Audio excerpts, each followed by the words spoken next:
Welcome to the Police and Crime Committee meeting. Today we will be holding a discussion on the work of the Mayor's Office for Policing and Crime. Please make sure that your electronic devices are switched to silent mode to avoid any interruptions. Can I now ask our clerk, Lauren, if any apologies have been received? Thank you, Chairman. No apologies have been received today. Thank you. Can I ask the committee to note the recommendations set out at item 2 and ask if any members have any other interests to declare?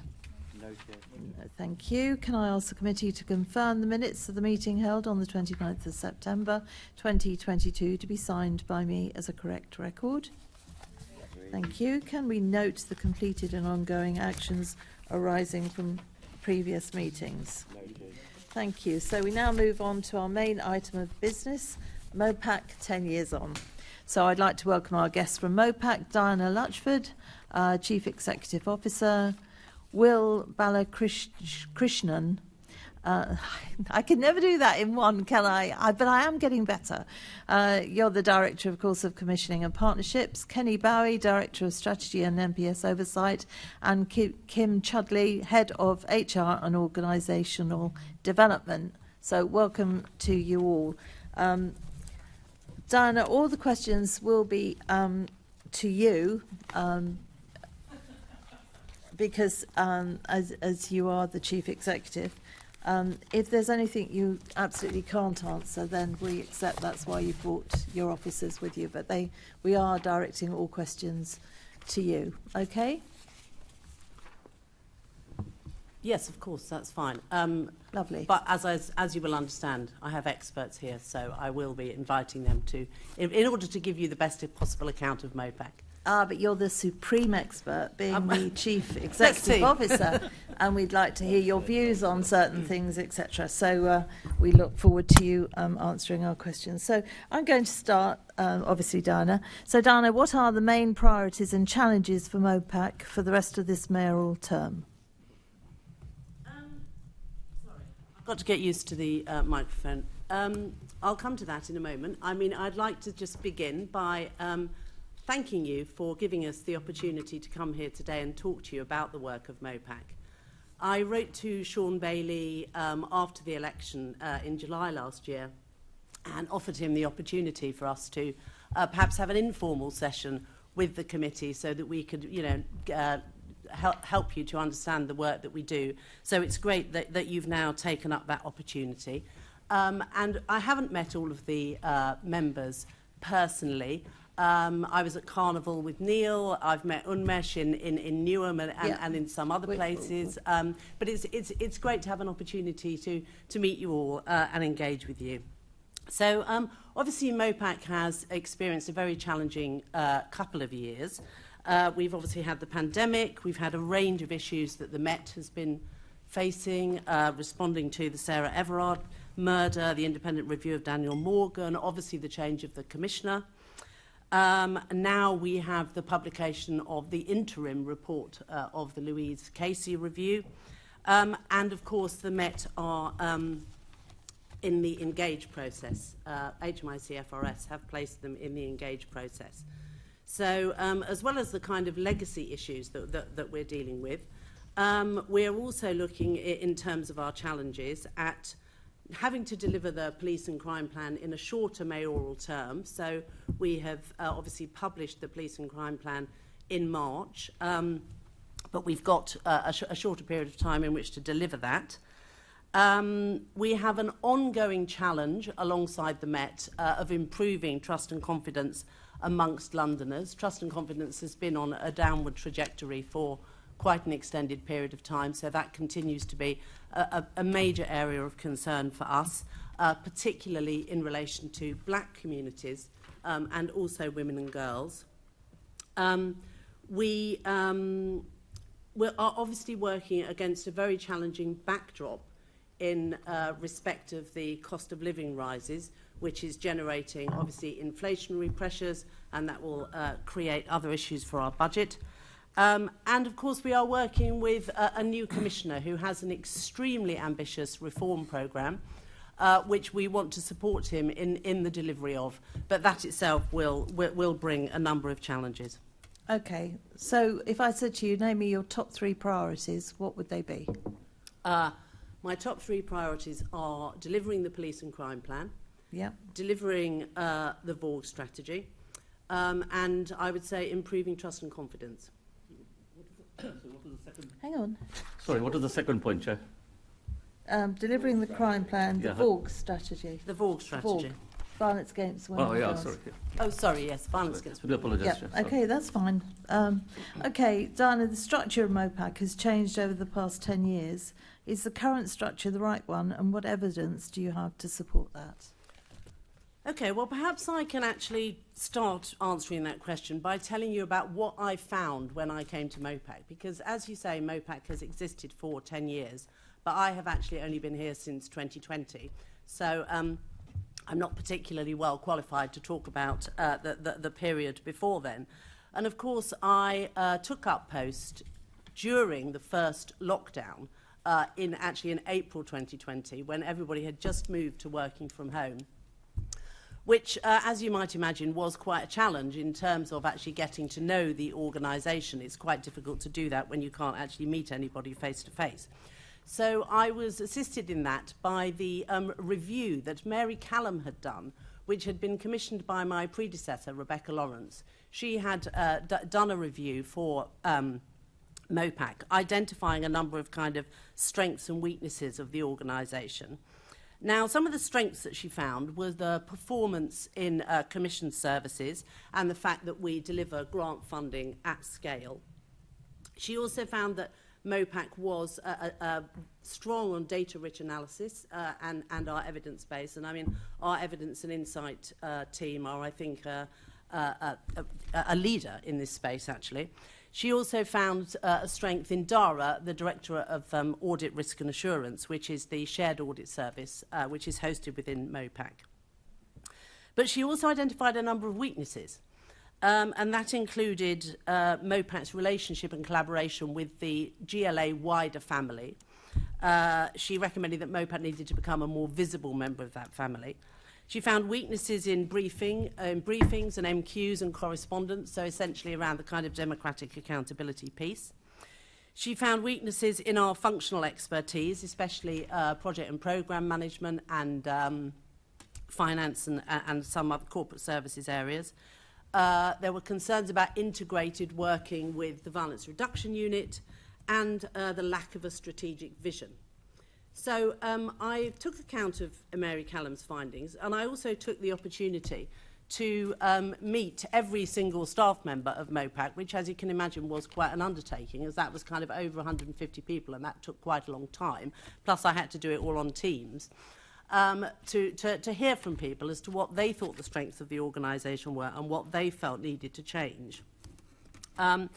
And I was also subject to a number of external and internal drivers. For example, this was very much around the time of the murder of George Floyd in Minneapolis and the rise of the Black Lives Matter movement. Can I, awfully sorry to interrupt you, it's just that we've got lots of questions and this might be able to come out within a question. I'm really just interested in the structure that you've got now. Is it the right one? And then just tell us why you think the structure is right now. And you had 150 people when you started. How many have you got now? We've got 256 posts. That is not the same as the number of people we've actually got working. I appreciate that. So Yeah. how many people have you got now? 224. 224. They're not all permanent staff. Okay. So let me tell you about the structure. Sorry. Yes, please. And I do actually think the preamble is quite important in understanding. No, it's the just that structure, we've only got a certain I know, period okay, of time. that's fine. I will get onto the structure. So, we have a Strategy and Met Oversight Directorate, which Kenny is the director of, and that includes the Evidence and Insight function, and that is responsible for formal oversight of the Met, the performance framework, general sort of scrutiny, policy development. The complaints review team are also embedded there. We have the Commissioning and Partnerships Directorate, which Will is responsible for, which oversees the delivery elements of the Police and Crime Plan. The Police and Crime Plan was actually kind of written and devised and designed by the strategy function, but it's delivered, of course, it's delivered by our partners as well, but Commissioning and Partnerships are responsible for the delivery elements of the PCP, the Mayor's VORG strategy, the Mayor's domestic abuse safe accommodation strategy. That is a recent duty that we have taken on in Mopac on behalf of the GLA, and convening the criminal justice system on behalf of the Mayor. So that's kind of being responsible. That's the partnerships bit, if you like. So sort of managing the whole partnership structure. Then we have finance and corporate services. I should have said at the beginning that our interim chief finance officer, Lisa Kitto, who is the sort of the designated Section 52 officer, is unfortunately not able to be here today. I know you have a separate opportunity to talk about the budget on the 8th of December. But anyway, the finance and corporate services directorate that she overlooks is the formal kind of provides the formal oversight of Met budget setting, to secure the maintenance of an effective and efficient Met, which is obviously one of our statutory responsibilities.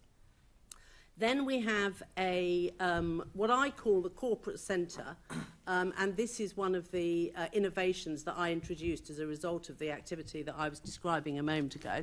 So this is the HR, organisational design, private office and secretariat function directorate. And that supports Sophie Linden and the Mopac board. It leads on all the briefing and secretariat arrangements. It runs the governance function, including all our processes and decisions. And it acts as the kind of external facing office for Mopac, i.e. it kind of manages all of the key relationships. And it also discharges our democratic accountability. So that includes making sure that all the correspondence and the MQs and the decisions are executed. Can I interrupt in that? Does it also make sure that minutes for all the various meetings are on their website, on various websites, etc., etc.? Good question, because I know that they're not up to date on the website. So do I. So do I. That's why I'm saying. I can explain that to you. So the no, that will come up later. Okay, so which department are you telling me about now that should have put things? Well, actually, that's in the strategy directorate because it's part of the comms function. Strategy directorate. Yeah. Okay.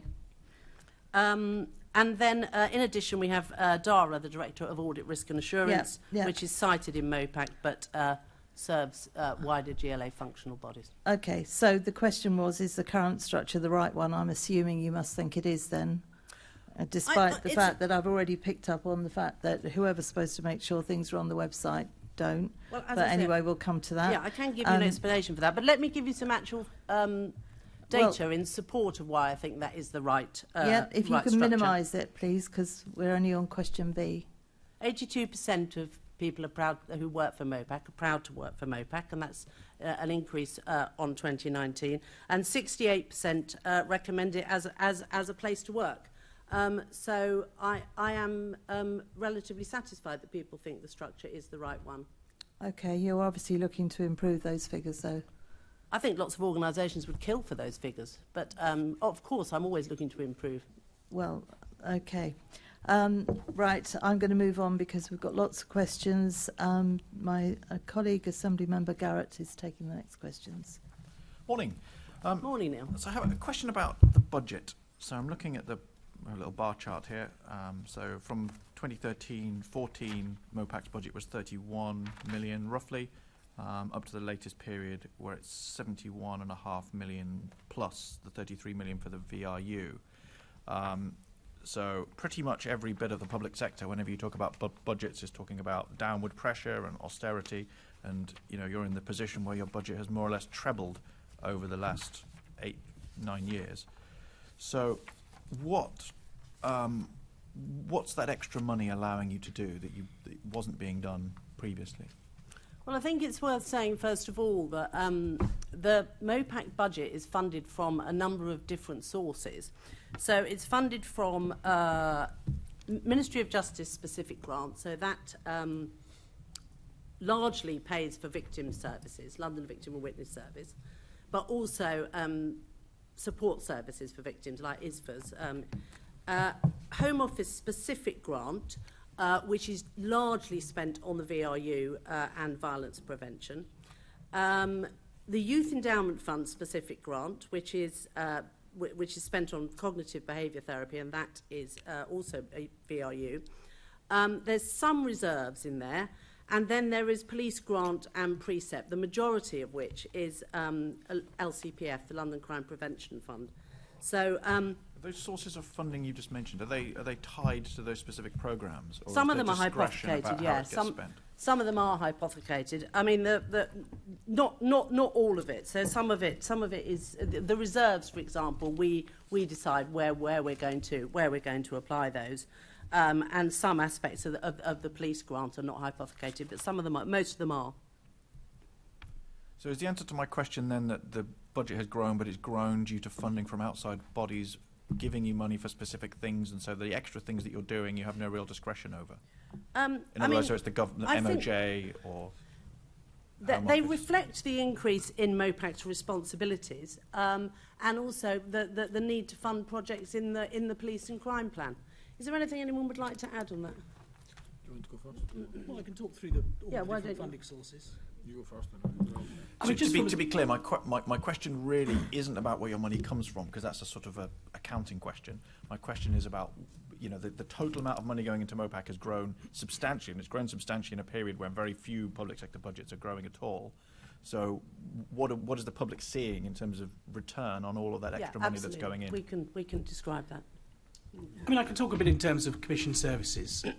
So we, as we've discussed, I think, at committee before, Mopac's always lobbying for additional funds, particularly for victims, and particularly to help us reduce violence and reduce crime and reduce the impacts of crime. And to be honest, we've been quite successful in doing so. So, I mean, I'll just give you a flavour of the types of funding we have, and I'll try and tell you whether there's discretion in that or not. So Diana's mentioned the police grant. Obviously, much of that is tied up on our borough funding through the London Crime Prevention Fund, but it's also where we fund things like safeguarding, rescue and response, our female offender services, London Gang Exit, Havens, Safe Stats, drug testing and police custody. So we do have some discretion there. The MOJ fund us in about 5 different ways. So there's something called the core grant, and that's the one that features in the budget.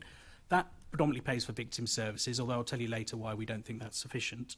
Also our Children and Young People's Victim Service, the London Victim and Witness CSA hubs, Child Sexual Abuse hubs, Rape Crisis Centres, so that all comes from the core. We've then got a specific grant for local sexual violence services. That's the Rape Crisis Centre, which you might have heard of before, and Survivors UK, which is a specific sexual violence service for male survivors. We then get a specific grant just for independent sexual violence advocates, so those are often called ISVAs, and IDVAs, so independent domestic violence advocates. That's a specific MOJ grant, so we don't have much discretion there. Where we have more discretion then is the MOJ Domestic Abuse and Sexual Violence grant, so that allows us to spend on services that we think would then make a bigger difference who aren't specifically those roles, so that's things like counselling, management capacity, additional support for survivors. Then we've got perpetrator funding from the Home Office, so that's for innovations around working with perpetrators, and I know you'll have all read the VORG strategy. You know that perpetrators of violence against women and girls is something really important. Then we get into what we call the mayoral money and the precept, so that's things that come from council tax. So again, we have discretion there, but it's things that have to fit the police and crime plan, and it's things that that are mayoral priorities. There's a whole gamut of things in there. The brilliant Lighthouse, which is modelled on the Chart House model. Maybe we'll talk about some of these later. GPS tagging, I know you'll all have heard about that. Mopac really leads the way nationally in terms of GPS tagging it's the only place where you can have it for determinate sentences. Hate crime, which is a big thing in London. We've got the Catch Consortium, and I know we've spoken to the committee about that before. Stalking Threat Assessment Centre, etc., etc., etc. So we've got much discretion in the mayoral and the precept money. And then the last source of funding is PPAF, which is the Police Property Fund. So that's sale of stolen goods. That has to be used for grant funding. That has to be used for voluntary sector organisations. In London, we use that for Gallup, which is a specific LGBT sexual violence service. Empower, which is a service for victims of child sexual exploitation. In partnership with the VRU, hospital-based youth work, which is an incredible, we talk about teachable moments. Clearly, in A&Es and major trauma centres, that's one of them, so we invest quite heavily there. We also, again, very unique to London, have a special independent domestic abuse advocate, an IDVA, for young people, and that is also based in A&Es. So, look, I mean, I can go on about these services forever, but it's a mix, basically, Neil, of discretion and not discretion. So I think I know that some of my colleagues will have questions on those specific programmes later on, so I don't want to sort of drill into the particular programmes you've mentioned, particularly the sort of commissioned stuff. I suppose, thinking, for example, thinking in terms of the Mopac staff, because lots of those things you described are where Mopac is commissioning other people to provide something. So in terms of the what was it, 225 staff, or whatever the precise number is, I realise there's a difference between people, posts, full-time equivalents, and all of that. So that's not what my question is. But in terms of however you measure it, there's been an increase in Mopac staff. So in terms of the extra staff, what kinds of posts are they, and what kinds of benefits are they providing for their existence? So some of the long-term funding, which is going to the VORG strategy and also to the delivery of the Mayor's domestic abuse safe accommodation strategy, both of those things have generated a need for more posts. So we've had to bring staff in or we are seeking to. We haven't actually filled all of those posts yet to deliver on those functions. We are also strengthening our oversight capacity, recognising the scale and the significance of the kind of oversight requirements around the Met. So there has been growth there. We also need to strengthen our contracts team, our contracts management team, because we have over 100 projects and something like £60 million worth to get out to commission services. So we have increased, or we are looking to increase the size of our contracts team for that purpose. And of course, when you have more staff, you need more enablers. So we have also increased our numbers in HR so that we can support that and also ensure that our EDI strategy has progressed. So those are the main areas where the staffing has increased. Okay, and from what you're saying, you're looking to increase further. Is that what I infer from what you just said, that, for example, on contract management, what you have, even with that growth, you think further growth is likely to be needed? That isn't exactly what I'm saying. That's why I'm giving you an opportunity to clarify. Yeah, that's how I interpreted we are what in you the said. process of expanding, but we're not, at the moment, don't have any plans to expand further, unless, Kim, you wish to add anything. Sorry, perhaps I'm being overly pedantic, but if you are in the process of expanding, is that not more people? If I may, I think it's more that the posts that Diana mentioned are Okay. the posts, but the number of staff in those posts has a number of vacancies. We have sort of 40 to 50 vacancies. Okay. So they're in train in terms of bringing those people in, but it does take some time in Mopac to do so due to our vetting requirements, etc. Okay. So perhaps then I do want to ask the question. So that 225, Yeah. is that like actual physical human beings? Yes. Or is that posts? No, that's actual people. So how many posts are there? It's then? Something like 276. 276? Yes. Okay. And we've got 52 vacancies. Yeah. Okay, thank you very much. Thank you. And if I could just come back, Diane, you mentioned earlier about the reserves amount, and I'm just looking. This is something that the Budget and Performance Committee has been looking at, and they let me see, when did they write? 29th of September, so quite recently. And there seems to be a trend with this reserves figure whereby every opportunity, or every time there is a plan of what will happen with that money, the plan is that it will be spent and it will diminish. But every year that goes by, the actual outturn is that it just keeps going up and up and up. So there's more and more money with a plan always to spend it, and it never gets spent. And again, coming back to my sort of point at the beginning, which is that everywhere else in the public sector, people say they haven't got enough money, they're desperate for money, everything is going badly wrong because there isn't money. You seem to be sitting on, what is it, something like £500 million, which you can't spend. So what's going on with that? I mean, actually, our reserves are at the lower end of the kind of SIPFA recommendation in terms of how much. I mean, the first thing to say about our reserves is that the reserves are both the Met reserves and the Mopac reserves. Okay. So they total about. They're about 570 million. Our reserves, and 475 million of that is earmarked for specific purposes in the Met. Only 47, well, I say only, it's still a huge sum of money. Yes. But in You say it comparison, quickly, it doesn't sound in so much, comparison, does it? 47% of reserves are earmarked for specific purposes in Mopac, and 46 million is held as a general reserve. and the 22-23 budget includes the planned use of earmarked reserves, totalling, I think, 121 million, which is again mostly in the Met, but some in Mopac. When you're saying about money that we haven't spent, I think you might be referring to the underspend there. And well, that's, let me, to avoid wasting time on speculating, so let me be very clear what I'm referring to. So there's a little a line graph which was in the letter from the Budget and Performance Committee from September that I'm looking at here, and what that shows is that there's a series of plans, dotted lines in that graph showing what the expected outturn for that figure was for 2020, 2021, 2019 and 2018, and every single one of those graphs has a downward trend, and the expectation is that for each of those, about 2 or 3 years after the beginning of that plan, that figure would be down around, say, 200 million. And that is included in the most recent plan of 2022-23 plan, all the way back to the 2018-29 plan. The plan is that money will go down and be spent. And then there's another line on that graph that is the actual amount of money, which just goes up and up and up and up and up. And so that seems to contradict what you've just said, which is that there's a need to keep reserves and the reserves level is quite low. If the reserves level is low, why is the plan always to spend it? And if the plan is always to spend it, why is it not being spent? I mean, I'll bring Kenny in a second, but just to say that we have introduced a reserves protocol in Mopac that now requires a review of all expenditure plans against reserves on a quarterly basis, and when plans have changed and the reserves are not needed, either in full or in part, those are released and considered as part of the wider medium-term financial plan. So that is an innovation that we're bringing in. But did you want to add anything?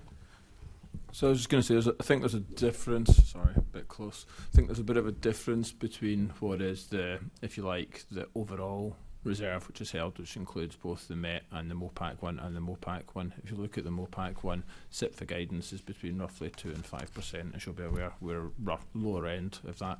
If you look at the Met, and that's what the combined charts you're talking about talks largely about the Met budget, which dwarfs what is our budget. Yep. It's a really valid point. It's something we have picked up with both the new Commissioner and the Deputy Commissioner, and which they are very alive to. It's roughly a structural underspend every single year, isn't it, of about 200 million just in capital, which is an absolutely fair point to look at. I think what is in there, they need to look at optimism bias, how they actually do their forecasting, and these are the discussions which, under the sort of new leadership, we are having in a much more open and constructive way.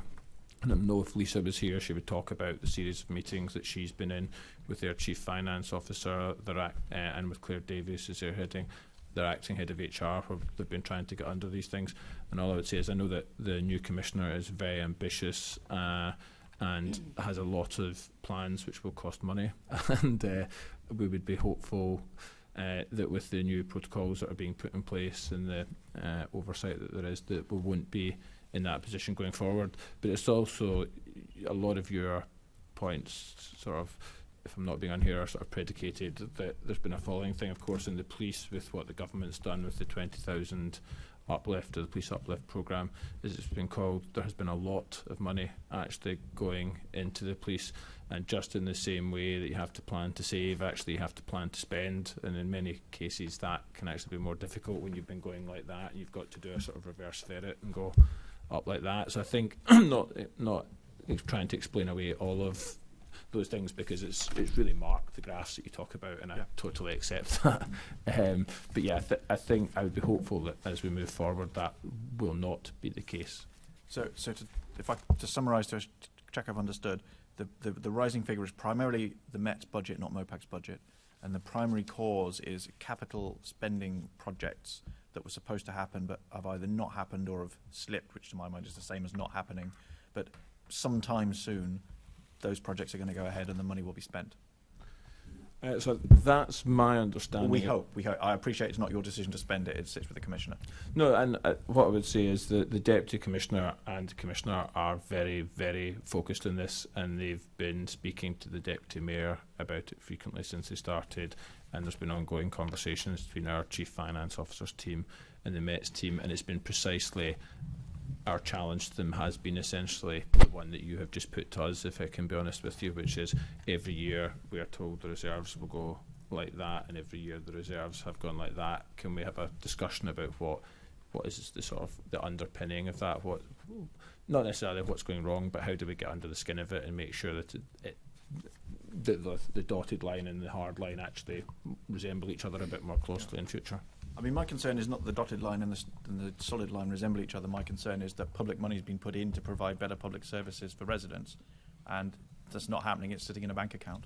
But I hear what you're saying, that you're challenging the Met over it, and so I'm sure we'll continue to do that, both of us. And so that was my shorthand for exactly the point you're making. Yes. Thank you for clarifying what I was saying. You're welcome. Thank you, Chair. Thank you. Thank you. Assembly Member Desai. Thank you, Chair. Good morning, panel. My questions are about partnership structures. But before I come to my main question, Diana, can I ask you something about a body called the MPS Mopac Joint Audit Panel, which I understand from my briefing note is responsible for enhancing public trust and confidence in Mopac. Who sits on this panel? This is the audit panel. Mopac MPS audit, joint audit panel, yeah. So that is chaired by Suzanne McCarthy, who is the independent chair of the audit panel, and she has independent members. The panel has independent members. And senior colleagues from the Met and Mopac attend the audit panel to discuss issues such as risk, the governance statement, whatever else might be on the panel's mind. For example, at the moment, they're obviously very interested in... Sorry. So I'm just conscious of time. Sorry. I mean, perhaps could you let us know who sits on this panel in writing later on? Of course. Yeah? Yes, that's fine. So the reason I ask this is that at the meeting on the 4th of July 2022, Mopac presented its refreshed corporate risk register, and I'm sure you'll be aware of what they had to say. As far as partnership working was concerned, this is what they said.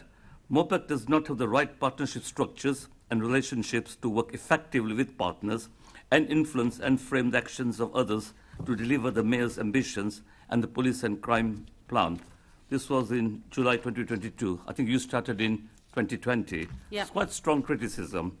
So in light of that, Sorry. well, do you agree with what they have to say? Do you feel that Mopac have the right partnership structures and relationships to work effectively and influence and frame the actions of others to deliver the Mayor's ambitions in the police and crime plan? Unmesh, that's a risk. That's a risk. That's something that we're concerned might be the case. It doesn't mean, we are ensuring that we are taking mitigating actions to prevent us not having the right partnership structures in place. So it's on the risk register. It's not something that we think is an issue. Although having said that, we have done a lot of work on our partnership structures because convening is, of course, one of Mopac's key functions. So over recent years, we have, probably over the last 18 months, we've been looking at the London Criminal Justice Board and the sub-board structure, and we have done a complete refresh of that and the terms of reference of all of those bodies in order to satisfy ourselves that we do have an effective partnership working structure. I don't know whether you want to add anything on that, because that's work that Will has been leading. Well, I mean, if the committee's interested, I can talk through all of the governance changes we've made around the convening in London, the criminal justice system. Is that of interest? Yeah, sorry. I'm aware of some of the work you do, Will, but coming back to you, Diana, so you say a lot of work has been done, and so I mean, how do you measure Mopac's success in the area? We need some measurement, some performance indicators. Yeah, so that's exactly what we've got, Amnesh, and it's what really big part of the reform actually has been making sure that each of the sub-boards. So you'll notice in the new police and crime plan, we now have an outcomes framework, and each of those outcomes has some specific measures. And one of the things that Mopac really leads the way on, I think, and going back to what Diana was saying about our evidence and insight team, is our ability to present those outcomes in ways that Londoners can access. There's a myriad of dashboards out there on this. I'm sure that's something we might want to talk about later. What we've done now is we've got outcomes of a similar stature for things like the Borg strategy, but also for each of the new sub-boards. So effectively, we've combined two structures. We've combined the Mayor's convened London Criminal Justice Board and its subgroups with the criminal justice systems itself's convening that it was doing around something called the London Criminal Justice Board. We've now put those things together.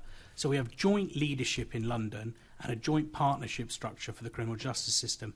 That's really important because the Mayor and Mopac, as the PCC, doesn't actually have any statutory levers over the criminal justice system. So if we want what we want, things like, say, tackling the 17,000 cases that are stuck in the court backlogs at the moment, we need a whole criminal justice system response. So I think we've done brilliant work in bringing partners with us over a period of 18 months to get us to a point where we have this joint governance structure. We have the Deputy Mayor now chairing the London Criminal Justice Board. The London Criminal Justice Board has an agreed set of outcomes it wants to deliver for London, which are aligned to those in the police and crime plan, but also represent the interests of the individual criminal justice agencies.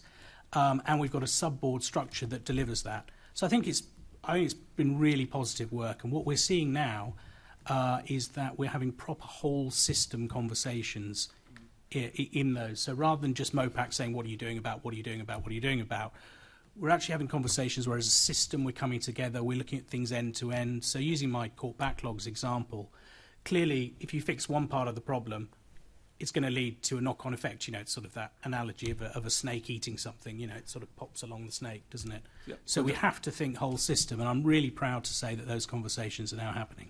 So just to move on, so coming back to you, Diana, so you feel that you're moving in the right direction in terms of partnership working? Absolutely, yes, I do. Okay. So whilst this meeting's focus is on Mopac and not necessarily on the organisations hosted within it, I think it's still important that the committee understands how it is decided that a certain project or service falls within Mopac's remit or the violence reduction unit.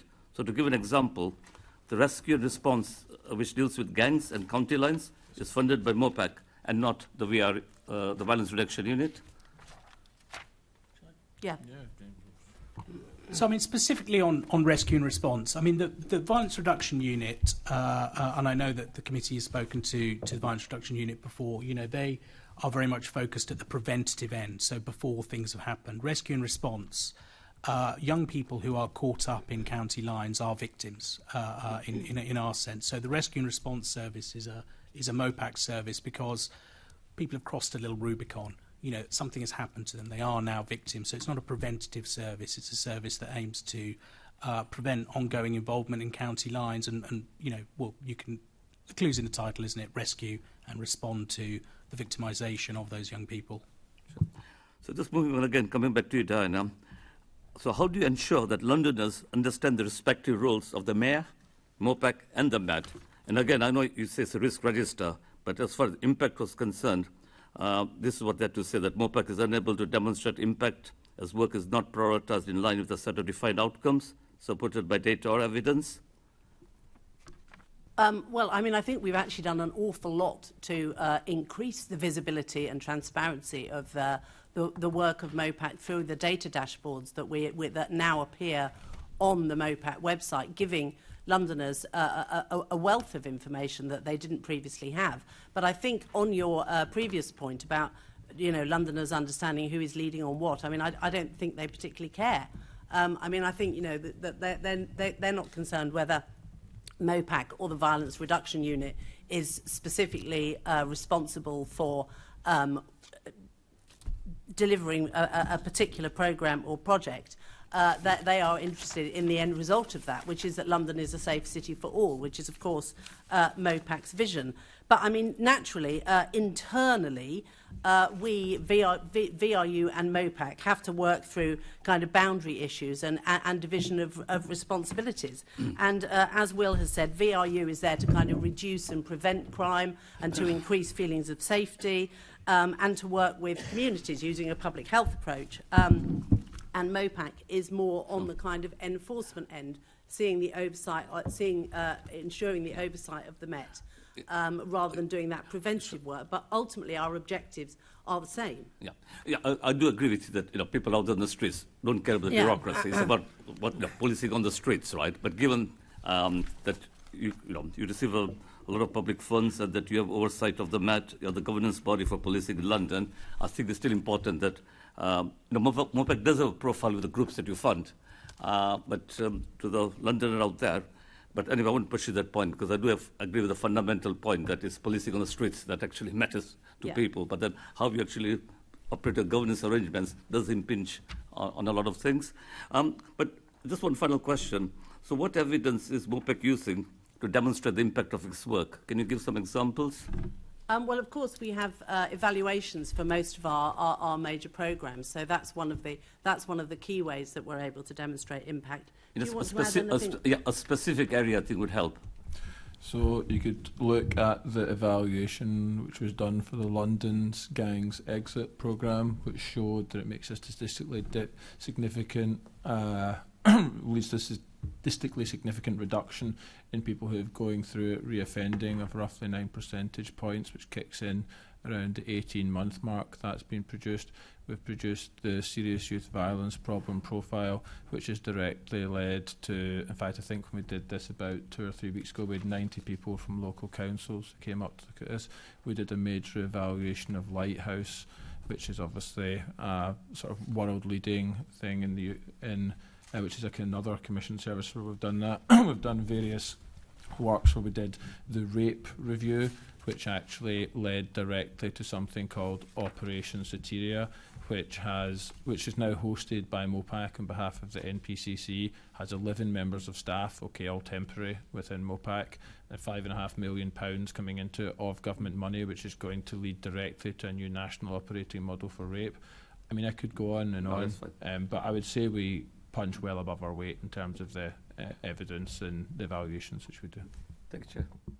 Thank you. Now I've got 2 Assembly members wanting to come in on the back of these questions. Assembly Member Devenish.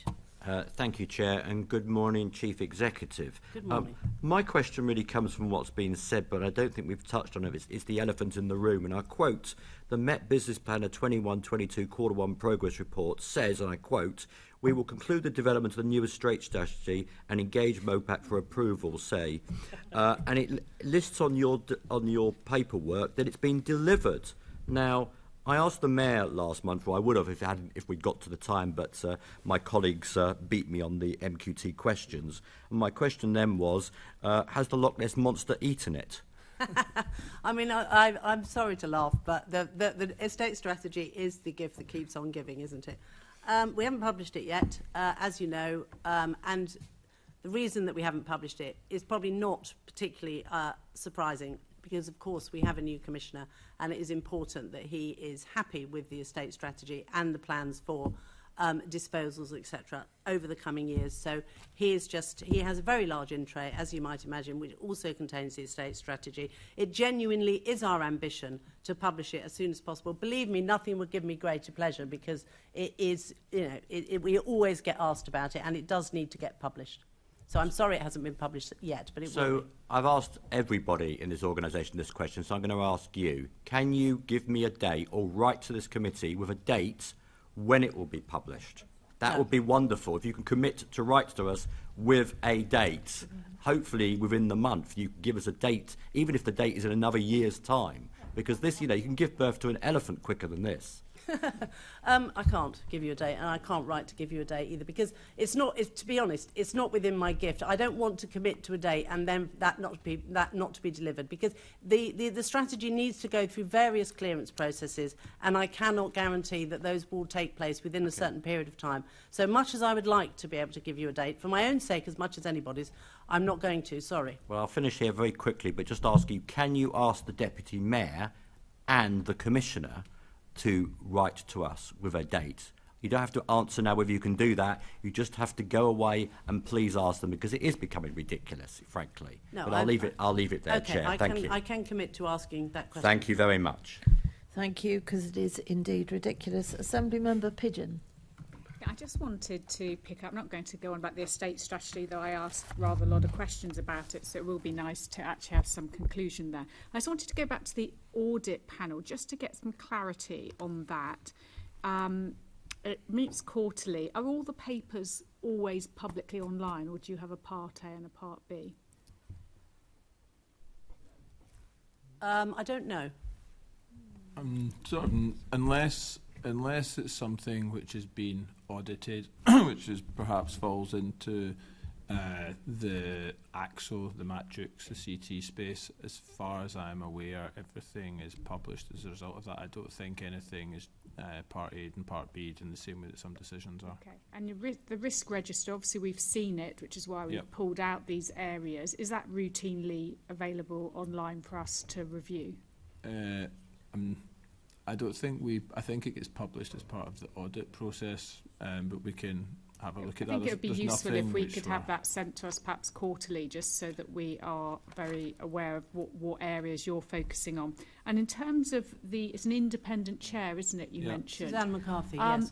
That post, is that the post that's currently, I saw, Yes, advertised? it's been Suzanne has come to the end of her That's term. what I was wondering. Yeah. So when would you expect a new chair to be in post? Well, Suzanne's term was actually due to finish in December, but because of kind of delays in getting the recruitment out, she's going to stay on until January. So I'm hoping to have somebody in post for the April audit panel next year. For the April, yeah. I'd seen that post advertised. I want to just clarify it's the same one. Thank you. Thank you. Okay, we're now moving on to another section, oversight of the Met. It's going to be kicked off by my colleague, Assembly Member Russell. Thank you, Chair. And so, yes, Diana, my first question is, how has the way that Mopac provides oversight of the Met changed over the past 10 years? Well, I can't, as I say, speak for the last 10 years, but I can certainly speak for the recent changes that we have made. The new police and crime plan includes an outcomes framework, and oversight of the Met is a key part of that. And our new approach is going to bring a greater focus to key topics and help us to respond effectively to the cultural challenges which the Met are facing and which we know have such a damaging impact on public confidence. So it sets, trust and confidence is set as one of the PCP's key priorities. And our job is ensuring there is robust scrutiny of the plan and demonstrating to the public that that scrutiny exists. And we'll do that by ensuring that the priorities set out in the plan are delivered and discharging our kind of statutory requirements and driving lasting change in the Met culture. And we do that through a number of routine mechanisms. For example, the Mayor and the Deputy Mayor meet with the Commissioner and the Deputy fortnightly. The Sophie Linden, the Deputy Mayor, also has regular bilaterals with other key members of the Met senior management team. And we also use the London Crime Reduction Board and its sub-boards as a way to execute our oversight. We have an oversight board itself, which we have recently revamped and divided it into a performance and risk board and a people change and finance board, so that we can give extra scrutiny to the people and change aspects with the culture change that we're looking to see being so key, and also enabling us to look at things like the progress on the recommendations of the Casey review on misconduct, so we can put a specific spotlight on that. We have sort of subdivided what was previously one oversight board into two, so that we can give better scrutiny.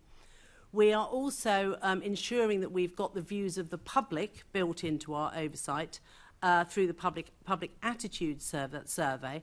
And we have actually enhanced that. Kenny is the expert on this, but we are drilling down to a lower level than we were previously, I think right down to ward level now in terms of public attitudes. He can probably say more on that. We've also got the user satisfaction survey as well. And we also do deep dives and seminars with the Met on specific issues like use of force. We have the audit panel, which we've been touching on. We have our scheme of delegation within Mopac, which means that Sophie has to sign off all investments that the Met intend to make over 500,000, which means that we are giving specific scrutiny to investment decisions. And various members of the board sit on Met boards in order to make sure that we have got a kind of direct line into the Met as to what is going on. And we also run some independent schemes to oversee the sort of the work of the Met. For example, the Independent Custody Visitor Scheme, which oversees custody. So there are a number of ways that we've strengthened our oversight capability. We are also giving it a much stronger focus internally. And, you know, one of our key leadership messages is that oversight is the responsibility of everybody in the organisation. So it's not just for Sophie or me and Kenny or, you know, senior figures. Everybody has got a role to play in oversight, and we're coordinating that much better. We've introduced an inbox into which everybody across Mopac is encouraged to sort of feed in their insights and intelligence that they pick up from their own interactions with the Met. We're also publishing all the minutes and papers of the Oversight Board. And after every meeting, Sophie is writing to the Commissioner to set out the actions that we expect. So we've got a much more systematic way of following up on issues that we have identified. So that's a very comprehensive list of scrutiny and ways of keeping track of what's happening. So I'm wondering how it is that we got to this sort of crisis point where in September 21 the former commissioner was reappointed, and the mayor, you know, seemed, you know, very happy to reappoint her, and, you know, was going to hold her to account and ensure that we continue to reduce serious violence and increase trust and confidence in the police amongst London's diverse communities. And yet by February, the commissioner had resigned. What I'm wondering is, do you think that these oversight structures that you've described enable Mopac to identify issues with the Met before they reach crisis point? Yes, I do, and I think that there is evidence that the Mayor has done that in recent years.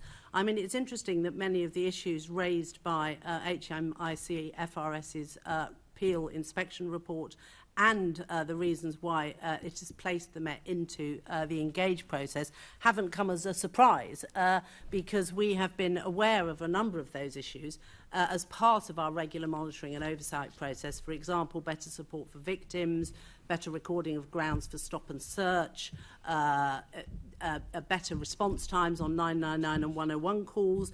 These are all things that we have been pressing for through our oversight, and which in some cases we have already taken action on. For example, the Mayor generated his own action plan in November 2020 to improve trust and confidence with black communities, which we designed in concert with those communities. He also appointed London's first Victims Commissioner to ensure that we had an advocate for victims, and he set up the London Child Protection Improvement Oversight Group. So, I mean, there are lots of ways in which we have already taken action on issues that have now sort of surfaced.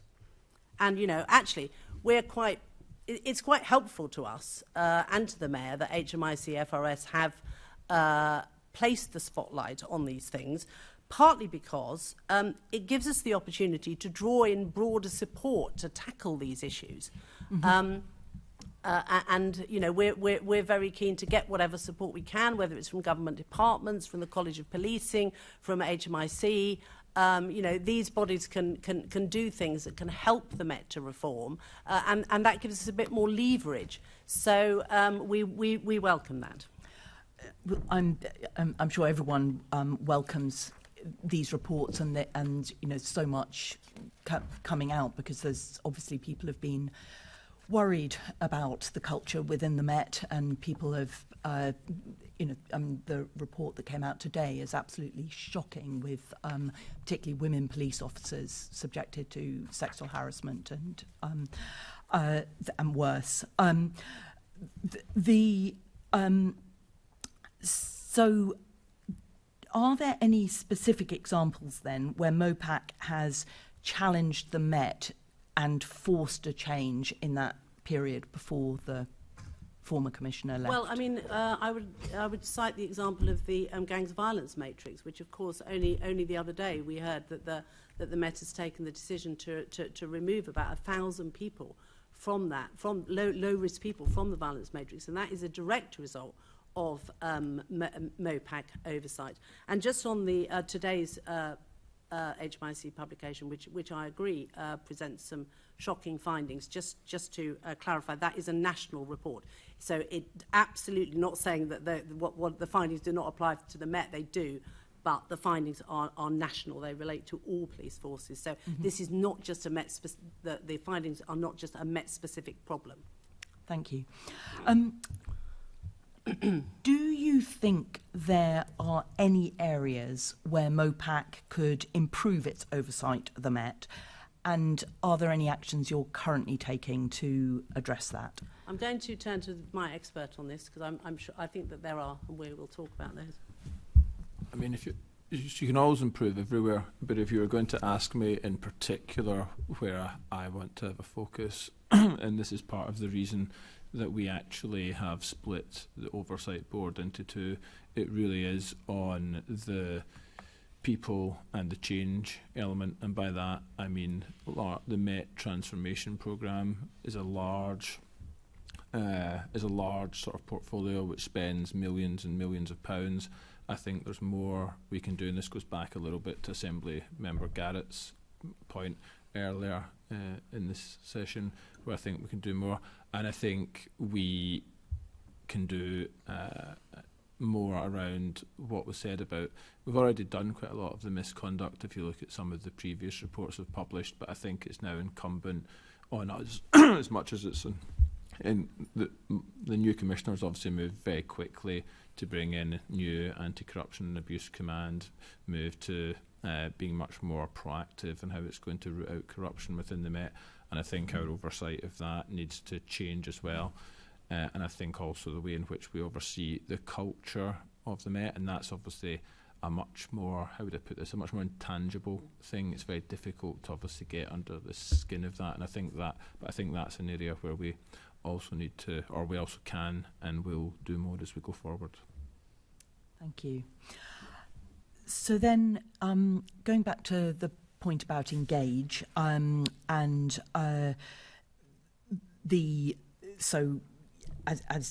Diana, as you said, the Met has been put into the engage process. Would you say that Mopac effectively holds the Met to account, given the, I mean, were you flagging that the problems were so significant that the engage process might be needed? You know, how do we know that you've been holding the Met to account? You know, what's the evidence that shows that you knew engage was appropriate? Well, clearly the Met has been facing a number of challenges over the past year, and the Mayor, you know, has said that he lost confidence in the Commissioner's ability to respond to those challenges. So I think that is clear evidence that Mopac had in its sights some of the areas that we considered to be weak within the Met in terms of culture and trust and confidence. And you think it's just over the last year? Well, I'm referring to obviously in the last year we have seen, the last year to 18 months we have seen a number of very significant events which have increased concern. So I listed. But some I suppose of those what I mean is, was Mopac aware of these issues going on before all these reports came out? I mean, your scrutiny, was it revealing that there were these issues? Because certainly, you know, people who are being disproportionately stopped and searched, you know, the kind of people who have been at the sharp end of the frankly rotten culture in the Met have been talking about this for years. And is it that Mopac was aware of it over the last year, or have you been tracking this stuff and trying to rise it up with the Commissioner? We have been consistently challenging the Met on particularly issues of use of police powers, stop tactics, stop and search, taser, etc. So yes, absolutely that. And of course we use the we use the public attitude survey and other measures to track trust and confidence and victim satisfaction. So we've been holding to the Met to account on the declining trajectory in those areas consistently. I don't know if you want to add anything. So all I was going to add was a lot of what we're talking about there are the symptoms of the organisation and what happens when you don't have the proper levels of assurance, the proper levels of risk management in place. And the root cause, at least to a certain extent of a lot of this, if you like, and this is brought out in the Peel report as well, is that the right levels of supervision, the inexperienced staff, the levels of training given to people and the sort of high standards expected of them, we don't think were there. Those were issues which Mopac was raising with the Met in advance of all of this sort of stuff happening. So I think it is fair to say that if you look at the root cause issues and what is actually coming under this, and if you see the level of oversight and the level of training and the culture which was going on around all of this, that is something that we had been flagging. And so my final question is, do you think there's anything that, and again, obviously for Diana, that Mopac could have done differently to avoid the Met being put into special measures? I'm not sure that I can identify specifics. I mean, I think it's important that we always learn the lessons and look back and think about whether there are things that we could have done differently. Do you have any sense of specifics? So when it was put into Peel, not Peel, sorry, my goodness, when it was put into the engage phase, the reasons which were given publicly by HMI CFRS were their previous report following the independent panel's report into the Daniel Morgan case in the HMI, the Peel report which came after that, and the instance which had, the serious instance which had sort of befallen the Met over the previous years. Do I think on individual instance that there's much that Mopac could have done within that to prevent, I don't know, the Operation Houghton, or to prevent the horrendous case of Sarah Everard, etc. I think it's very difficult to say that there is anything we could have done. On Peel, as we've just said, the issues which have been highlighted in there did not come as a surprise to us, and there are issues there about we were pushing that with the Met. I suppose there's questions about receptivity of the actual force itself to what we're saying and whether there's different ways, and that's some of the stuff that we are working through with the new Commissioner, some of the learning that we're trying to take from it. And again, as I've said to you, I think some of the stuff around, the quote, the Met CC and Connect and the delays with that is another reason that they were put into there.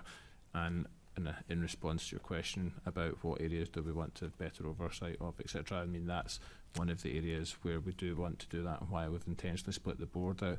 But we had plans, as you'll know from my previous appearance in front of the committee, to do that well before this actually was highlighted in the reports as a reason for going to Peel. So I do think we've been proactive in this space. The question is, can you do better? Can you go further? You always can, but I don't look back and sort of think, oh, we totally missed a beat there. Okay, I mean, it is so important that Mopac takes these responsibilities very, very seriously. I mean, this report that's out today about vetting, about officers moving from one part of the police to another part of the police, there must be questions that everyone has as they think about what happened to Sarah Everard. And so I think it is so important that Mopac takes these responsibilities really seriously. We do take them very seriously. Completely agree with you. Thank you. Thank you, Chair. Okay, next we're going to Assembly Member Pidgeon, then I've got a whole list of members that want to come in after that.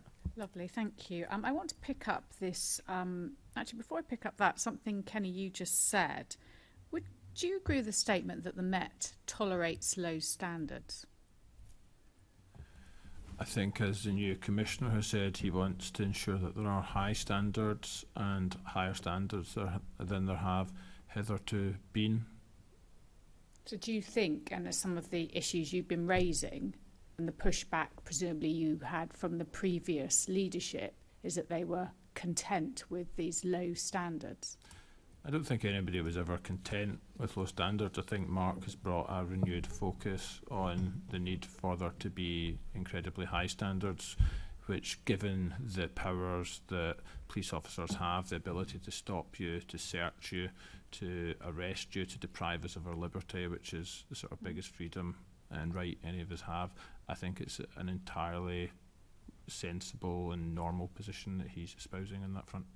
Thank you. And Diana, obviously you've talked about you've been challenging the Met and trying to raise some of these concerns. When the independent panel on Morgan came out, a horrific report, were you pushing the Met in how they should respond to that? Because I thought it was appalling how they responded. It took them 9 months, and when it eventually came out, it was almost, that was an issue in the 80s, which clearly the HMI report showed it wasn't.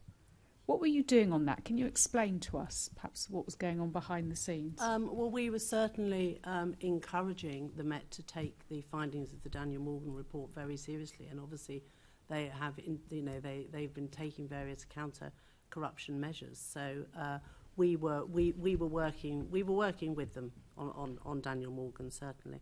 But there is obviously further to go, and as you know, the Mayor lost confidence in the previous commissioner's ability to deliver the necessary reform. So Mark Rowley has made very clear his ambition for much higher standards. But I would just like to add that there isn't there is not a homogenous culture within the Met. You know, we can't sort of tar everybody with the same brush in terms of standards. It's really important, and I know that the committee appreciates just how many very dedicated and hard-working officers and staff there are in the police. And although there are systemic cultural issues, not everybody's behaviour is below standards. So, when we talk about tolerating low standards, I mean, perhaps the culture, that systemic culture enables that tolerance, but that doesn't necessarily mean that everybody is displaying negative behaviours. No, but that was a quote, I think, from one of the HMI reports, that basically the Met leadership tolerate low standards, and I thought that was damning in itself and summed up.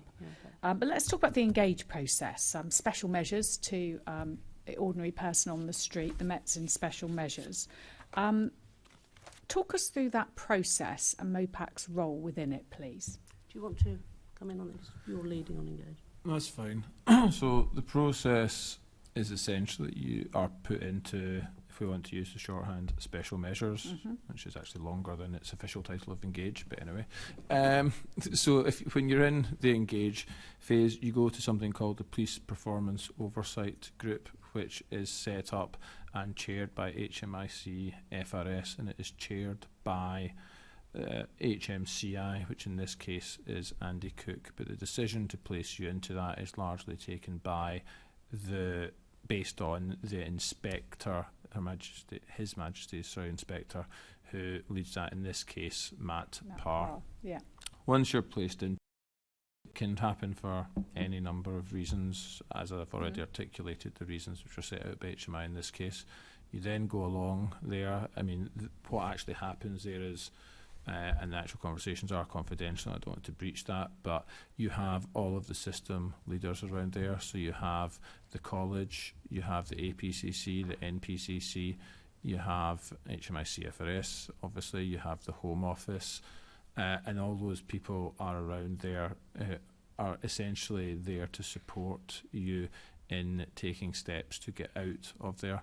Now, it's not hard and fast science where they say to you, to get out of this, you need to have done X, Y, and Z. What they need to see is a plan for improvement, largely, which is both working and sustainable. And that, again, is largely, to be honest with you, a sort of slightly subjective measure, which will be based, and coming out of that will be based on what happens The assessment largely, again, of His Majesty's Inspector, again, likely to be Matt Parr remaining as we go forward. So that is the, the sort of phase. Our role, I suppose, in this is twofold.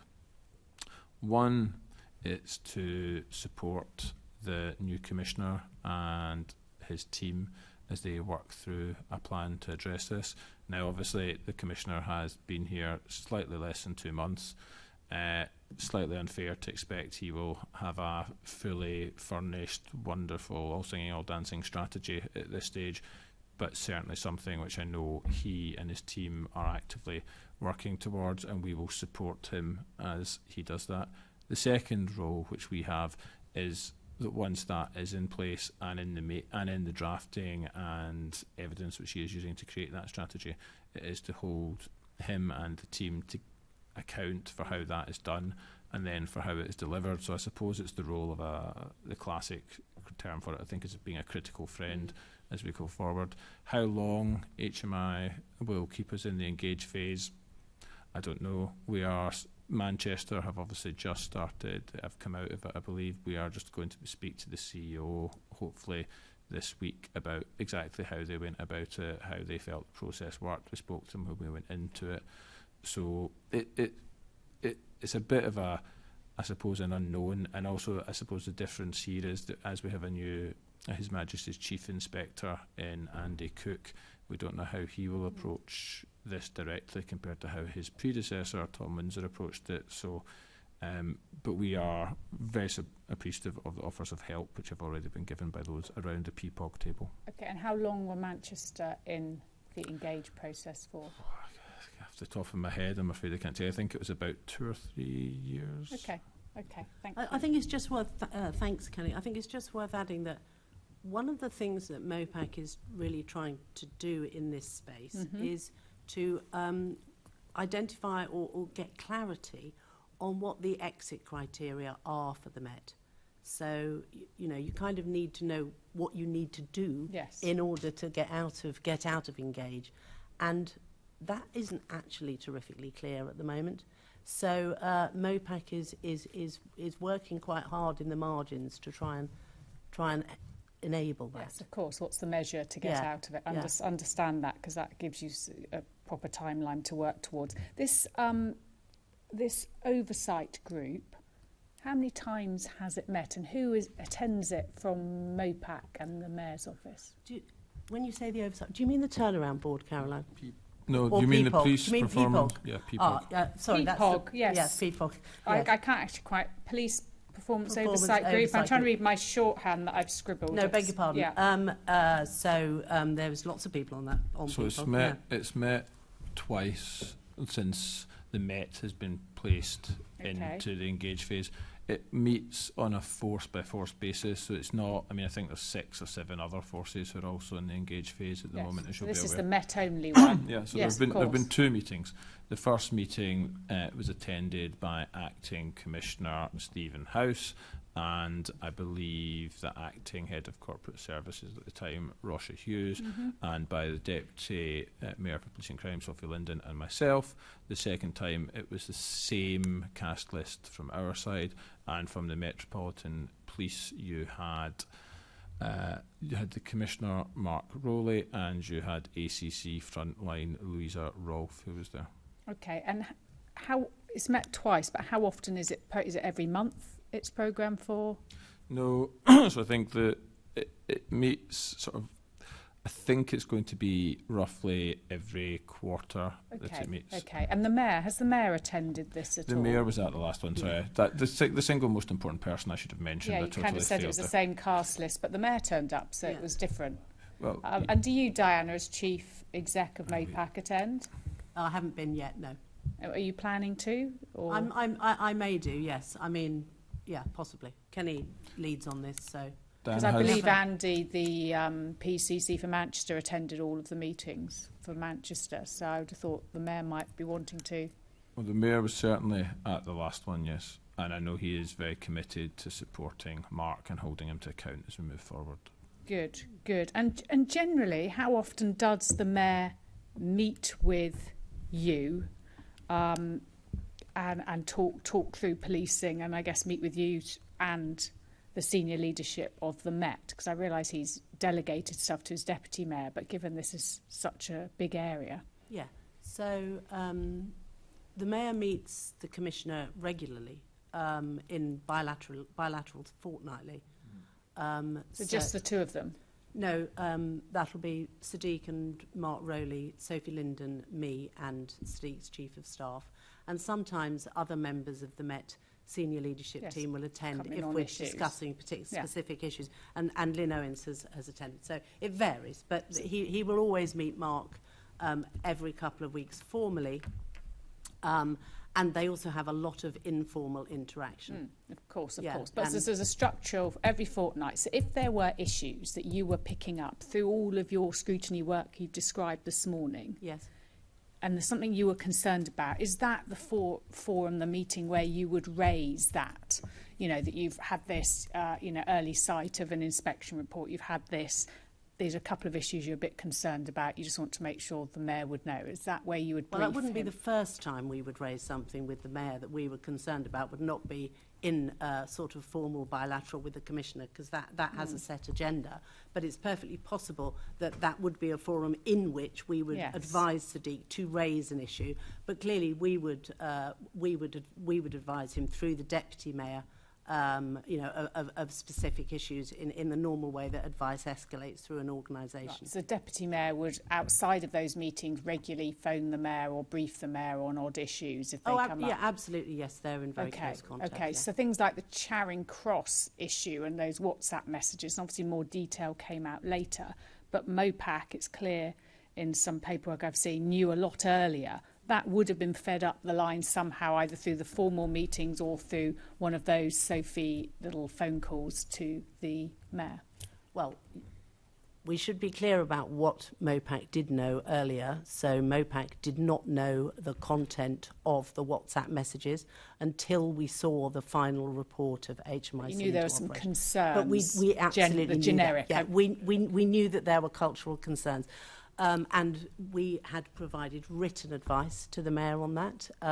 And certainly there were meetings between Sadiq and Sophie to talk about the the emerging findings from Operation Houghton.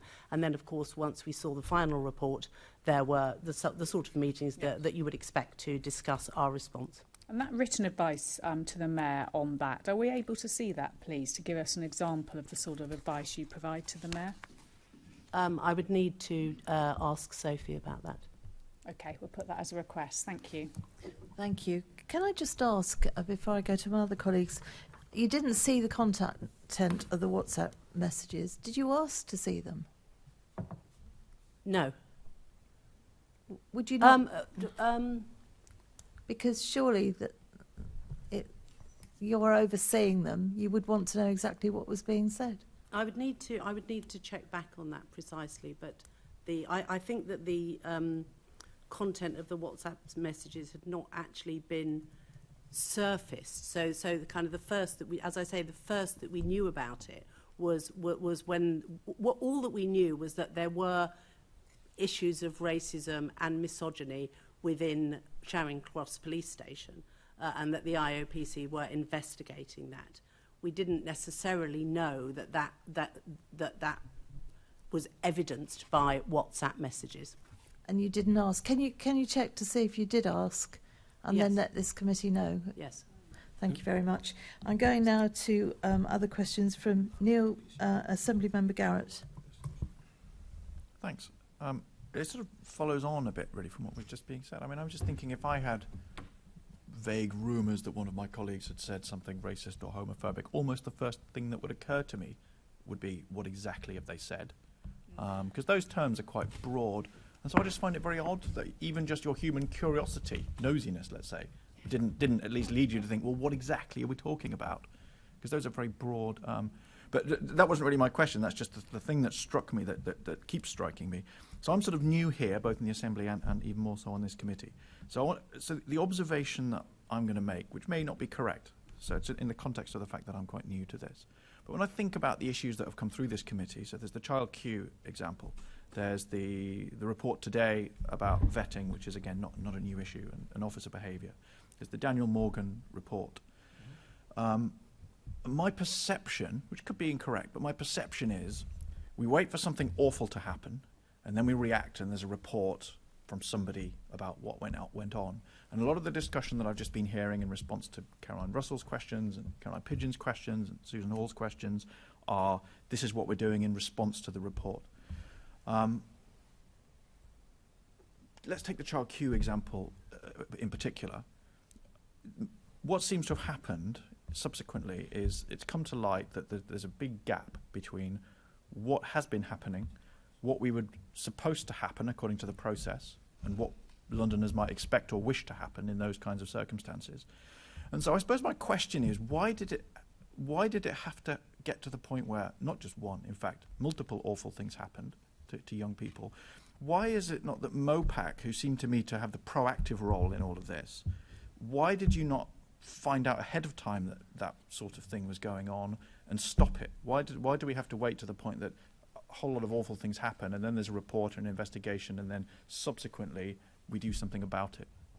Hopefully we do something about it. So will I take this, because this really falls within my domain. I think you sort of, it's an utterly it's a really fair question, because there's two types of oversight, isn't there? There's the reactive oversight where something just happens and you respond to it, and then there's the proactive oversight where you're actually trying to get ahead of whatever happens.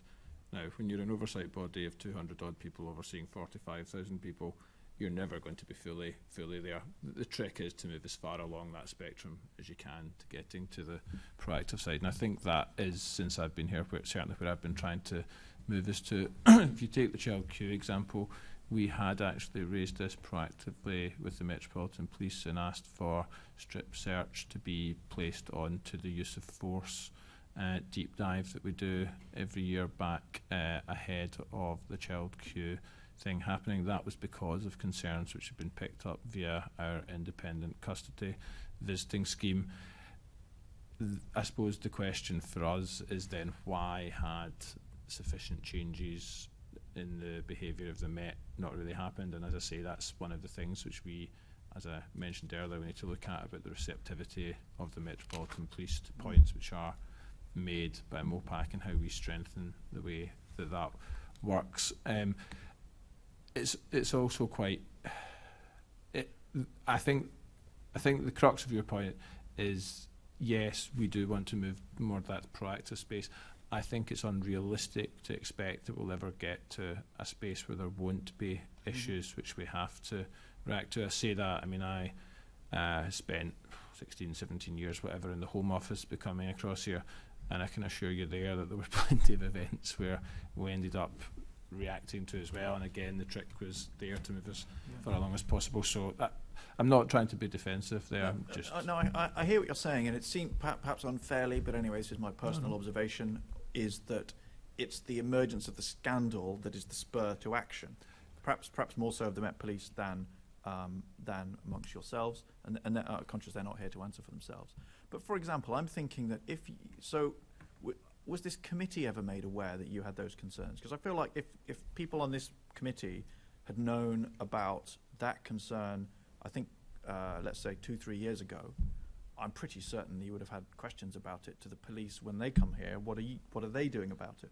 So I don't think that we had that opportunity to be part of the spur before quite so many of those incidents happened. So I can't speak for what the committee was or wasn't aware of, but we certainly do. Well, okay, let me ask it differently. Did you bring that to our attention? We certainly published the minutes of all of the matters which we do, and we would have certainly published the paper which would have had, for example, the strip search, which is analogous because that's in a custody setting with a more thorough intimate part searches, which was the power used in the child queue case. Whether that is the equivalent to exactly what you're asking, I don't know, but they are public records. I suppose I'm thinking, if I'd read those minutes, would it have been couched in very formal and abstract language, which didn't really bring to the fore what was happening, which was, children being wrongly, I'm trying to avoid the word improperly, but in the wrong circumstances, in the wrong way, without the proper oversight, being strip searched. Was that apparent from stuff that was published? I think in terms of preemptive activity that Mopac had taken in relation to child protection, the London Child Protection Oversight Group was set up by Mopac following a much earlier HMIC inspection, I think in 2015 or 2016, which found sort of significant failings in the Met's approach to safeguarding children. And that group was set up to oversee the Met delivering the required changes.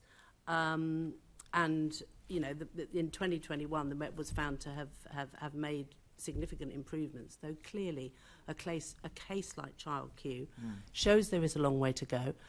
Although in that case, the police were obviously not the only agency engaged in terms of taking a child-centred approach. Absolutely shocking incident, we would all agree, but not completely at the door of the Met. And in fact, I should report that we have seen they have made significant strides, the Met, in relation to child strip searching since then. You may say shutting the door after the house. That's my point, though. I mean, if it were one awful incident where one officer has made an incorrect decision and somehow that's happened, you know, in an organisation of 35,000 people, you cannot prevent mistakes. The point of that incident that I think was concerning to me was when we had the police here, it sort of came out that it wasn't one incident. There were multiple incidents, and it was a normal, which is exactly why you've said procedures have changed. If it was one officer who just, you know, had a bad day and did something bizarre, that would be a very different problem from what is actually the problem. It seems to be more of a maybe normalised is the wrong word, but it's far more prevalent and routine. Thank you, Caroline. It seemed to be a routine problem. And so my question is, why is Mopac not picking up that stuff, flagging it to us? Because we have at least some opportunity to put it to the police, put them on the spot, and maybe prevent quite so many of the incidents where it goes wrong. I mean, and, sorry, my question is, what is the next thing that we should know about, that we don't know about? Because it's possible that the Met hasn't seen its last scandal. Well, if I give you an answer, it'll only be wrong. So, what I would say is I'm very happy if you want for me to speak with your clerks about areas where we think there would be utility in you having a look at specific areas or having some deep dives. I mean, if you would find that helpful, I'm more than willing to sit down with them and do that. Thank you. Thank you, Jess. Sorry, I've taken quite a bit Very of time. helpful. Yeah, I'm very conscious of the time. We're very much over. Caroline Russell, did you still want to? You don't? Fine. Assembly Member Devonish. I'll be brief, Chair. The title of this section was Oversight of the Met, and this is to the Chief Executive rather than Kenny, please. I'm just interested, obviously, the oversight of the Met ultimately is the Mayor, the Police and Crime Commissioner for London, and then through to Sophie as Deputy Mayor, and then I presume through to you as the Chief Executive. In terms of communication channels about how things happen when they're particularly important, and if you like, a news story of like these terrible news stories are developing, how do you communicate with the Mayor and then through to the Met? Is it often through Mr Bellamy as Chief of Staff? Is it by WhatsApp, text? Is it by formal meetings? How does that process happen? And does it go straight to you as Chief Executive, or does it bypass you and go to Kenny or somebody else in the organisation, please? Well, it depends on the issue. And in an organisation like the Met, where a lot of things are happening at the same time, I won't necessarily know about every single thing that might need to surface to the Mayor. So some things will surface through directors, or indeed from people, colleagues lower down the organisation who often pick up intelligence, and that's very and it's very important that we have a mechanism in place that people can escalate those issues. Which is why I was telling you that we've put in place more systematic methods to enable people to report. But in terms of how that information escalates to the Mayor, well, that is, I was describing that earlier. There are formal meetings, there are formal pre-brief meetings. We have subject-specific meetings with the Mayor. Sophie will meet with the Mayor regularly. We have a weekly meeting with the Mayor's office. So Steek isn't there, but his private office, and David Bellamy will be at that meeting, in which we will sort of surface topical issues. So we have a weekly opportunity to flag things that we think might be of interest to the Mayor. That will also be supported by a written note of that, which I know Sadiq sees. And of course, you know, there are informal opportunities too. And if it is urgent and you can't wait for the week to happen, you have to text or phone somebody, is it Mr Bellamy you're normally getting in contact with? It might be, or somebody else in the Mayor's private office, or, I mean, obviously Sophie is the person that I would first of all surface issues with. And you know, we communicate in Mopac in the same way that people communicate in all organisations, or indeed any walk of life. Through messages, through phone calls, through Teams conversations, through face-to-face conversations, through meetings. So it can be, there are all manner of ways that we communicate. But not everything goes through you, because in many public sector organisations that I'm familiar with, particularly London boroughs, pretty much anything that's important goes through the London Borough Chief Exec. It doesn't go through one of the line managers under. If it's very important, and it's the issues we're discussing today, it would always, the person that picks the ball up is virtually always the Chief Executive, and then they would elevate it or escalate it. That's how it works in the area, and the NHS as well. So I'm curious about how it works, but I won't prolong this, but I'm interested in your answer. Okay, so as Chief Executive, I rely on the judgment of colleagues to escalate issues to me that are of sufficient magnitude that I need to know about them, and that is a lot of issues. I also see all the submissions that go to Sophie before they go to her. So any written submission that is on its way to the Deputy Mayor, I will clear before it goes. Although, you know, essentially I operate a distributive leadership model. So, you know, I can't possibly be across every single issue in the organisation. I mean, I will be at a very high level, but I can't be across the detail of every single issue. So, that is why I have a coalition of the talents of people that, you know, can use their expertise and skills and knowledge to own and manage issues, and I trust them to escalate issues to me or Sophie as appropriate. I'll leave it there, Chair. Thank you. Thank you. And the last question on this section is from Assembly Member Dr. Sahota. Oh, no, it's not. There's loads more after this particular bit of the section. Thank you, Chair. Sitting here, when I came to this meeting, I thought this would be a very benign meeting, but I feel very angry at the moment, what I'm about to say. I feel really angry. I feel angry on behalf of Londoners. There's no such thing as reactive oversight. That's called crisis management. It's no such word as about reactive oversight. Oversight should be proactive always to pick up the problems. And then I hear the Chief Executive saying, we find the reports helpful which MRC criticises it. That's about crisis management again. That a part of crisis management theory does say, or say change management theory does say, let a crisis develop intentionally before you do something about it, or you find yourself so helpless, right, to do anything about it. I really am begging the question, right, is Mopac fit for purpose, right, when it allows problems to escalate to such a level that it becomes crisis management? That's a question which I think Londoners are asking, and that's what I've been angry about this morning. As I mentioned earlier, Mopac has been challenging the Met on a number of the issues that HMIC has identified, including support for victims, issues around the use of police powers, the response to 999 and 101 calls, better understanding of for the Met to have better understanding of its workforce capacity and so on. But we are not the only body that has a kind of responsibility for the efficiency and effectiveness of policing. HMIC FRS is, you know, that is also part of their function.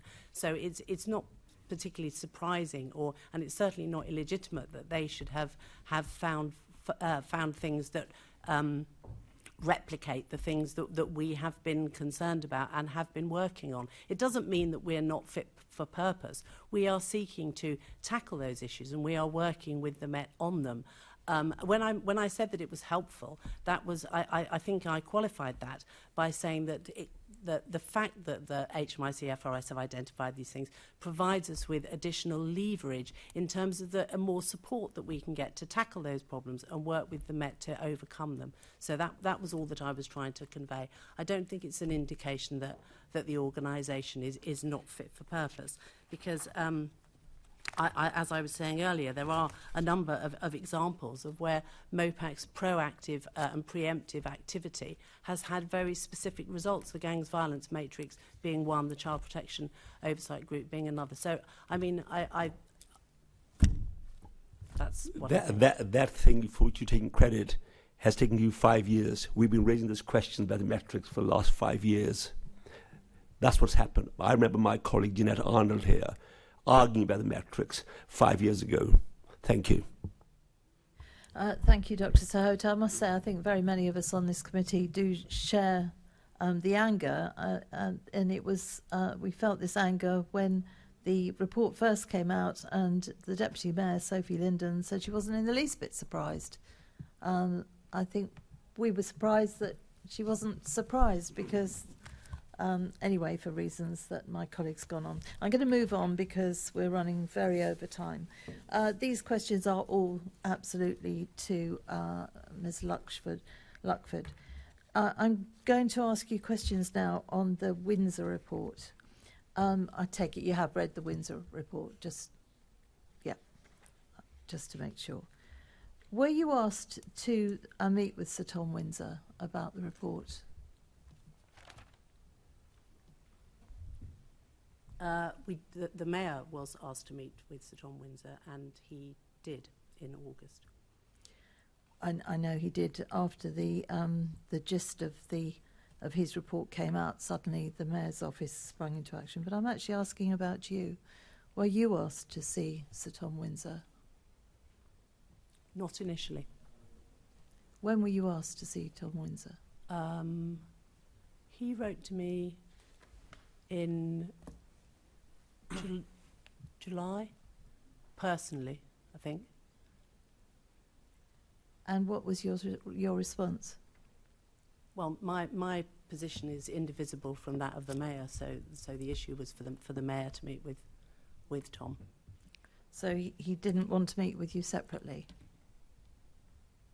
He may have wished to meet with me separately, but as I say, Mopac takes the view of the Mayor, so the important issue was and I know that you're going to be speaking to the Mayor about the Windsor report on the 16th. I just wanted to get things clarified with you, because I remember reading, because I've read it many times, in the report that the Mayor did attend with you very late, after in fact the Commission should have finished, and he expressed a view in the report that he was sorry that he hadn't had time to speak to you all separately. So did he actually request to see you separately? Well, he also did request to meet us about the accountability model, and Kenny met him and discussed that quite early on in the proceedings.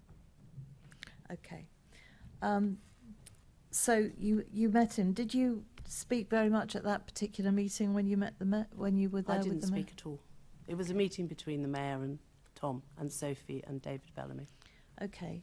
So you'll be very familiar with everything that happened on the 2nd of February.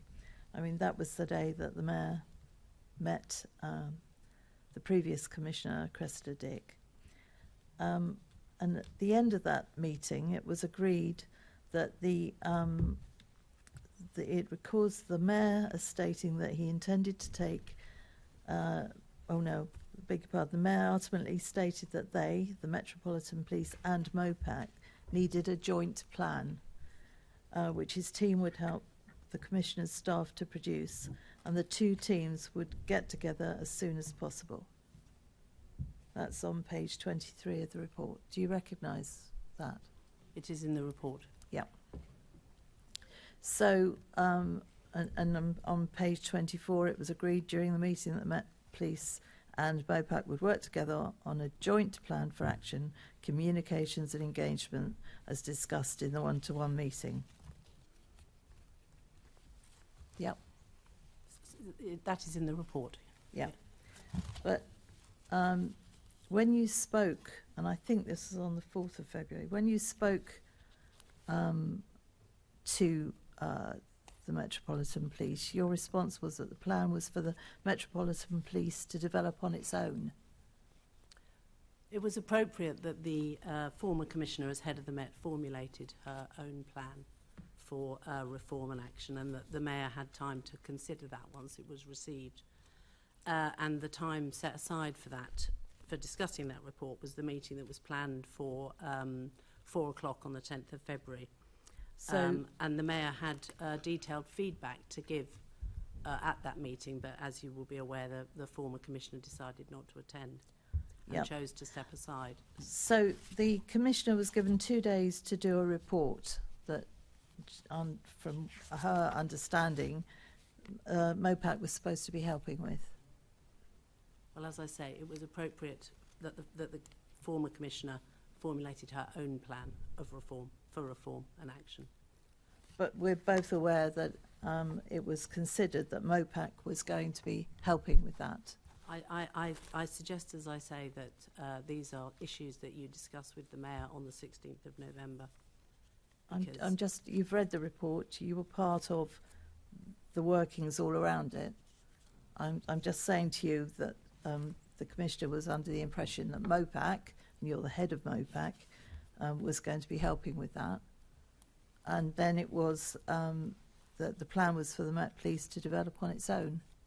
It had to be her plan for reform and action in order for the Mayor to make a judgment as to whether he was confident.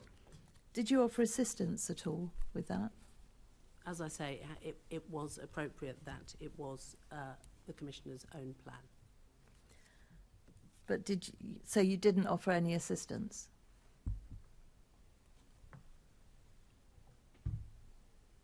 It was appropriate that she write the plan. A little earlier you said that your 3 main things, besides the crime plan and VOG, was trust and confidence. This was what this all was all about. Would you not think it would have helped to have assisted, since that is one of your main... I asked you for 3 main things. You actually said trust and confidence. It was important that the Commissioner write the plan for reform. Okay, when asked about what was, you know, that you knew what was wrong, what was going wrong with the Met, and that's why you weren't at all surprised by the findings of the inspectorate, you said just half an hour ago, Mopac knew what was in its sights of the problems in the Met. So you knew what the problems were. Well, yes, that is why it was important that we could have the confidence that the Met could respond to those issues, which is why it was appropriate that the former Commissioner formulated her own plan for reform and action. So if you knew all those issues, had you discussed them with her? Well, I mean, there are ongoing discussions between. I've explained the oversight arrangements, the bilateral discussions. Had you actually ever discussed the issues that Mopac is supposed to have known all about with the Commissioner? One-to-one? Yeah. Or in a meeting room? Well, obviously, we will both have been present at meetings where those issues were being discussed. The Oversight Board, for example. So they were definitely discussed? Yes. Well, I'm sorry, I'm not sure what specific issues you're referring to, but obviously things that would have been helpful to have been put in the plan. We discussed a range of issues, such as, for example, disproportionality in the use of police tactics, which is a significant driver of low trust and confidence. Okay. I mean, had the Mayor accepted the plan, did you ever see the plan? Yes. If the Mayor had accepted the plan, would that have helped with trust and confidence? Well, there wasn't an opportunity to discuss the plan because the former Commissioner, didn't come to the meeting at which the Mayor had feedback to give. No, that's not the question, though. I said, had you seen the plan? You've just said yes. So I'm asking for your professional view. Would that have helped with trust and confidence, the content within the plan? Well, my view is not divisible from that of the Mayor. So you don't have a view? I don't have a view that is divisible from that of the Mayor. Okay. is this what you were saying to the previous commissioner? Were you did you assist her like you've been giving us answers today? I didn't speak directly to the commissioner during that period. You didn't? Did she ask to speak to you? No. Okay, I'll leave it at that. Thank you. Assembly Member Pigeon. Can I just pick up on that earlier meeting? Yes, you keep repeating a certain sentence, but when you left the meeting, I think it was 2nd of February, where you state it was agreed there would be a plan worked up by Mopac and the Met.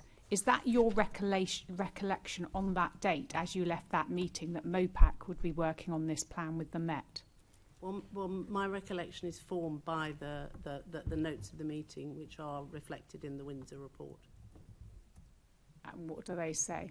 Well, that is what the report says. So your recollection from the meeting and from the notes was that it would be a jointly worked up plan, which is set out here, paragraph 72 of the report, and then between that and over the next few days, it was decided it would be for the Met Commissioner to draw up the plan, and Mopac wouldn't help, even though that was what had been agreed.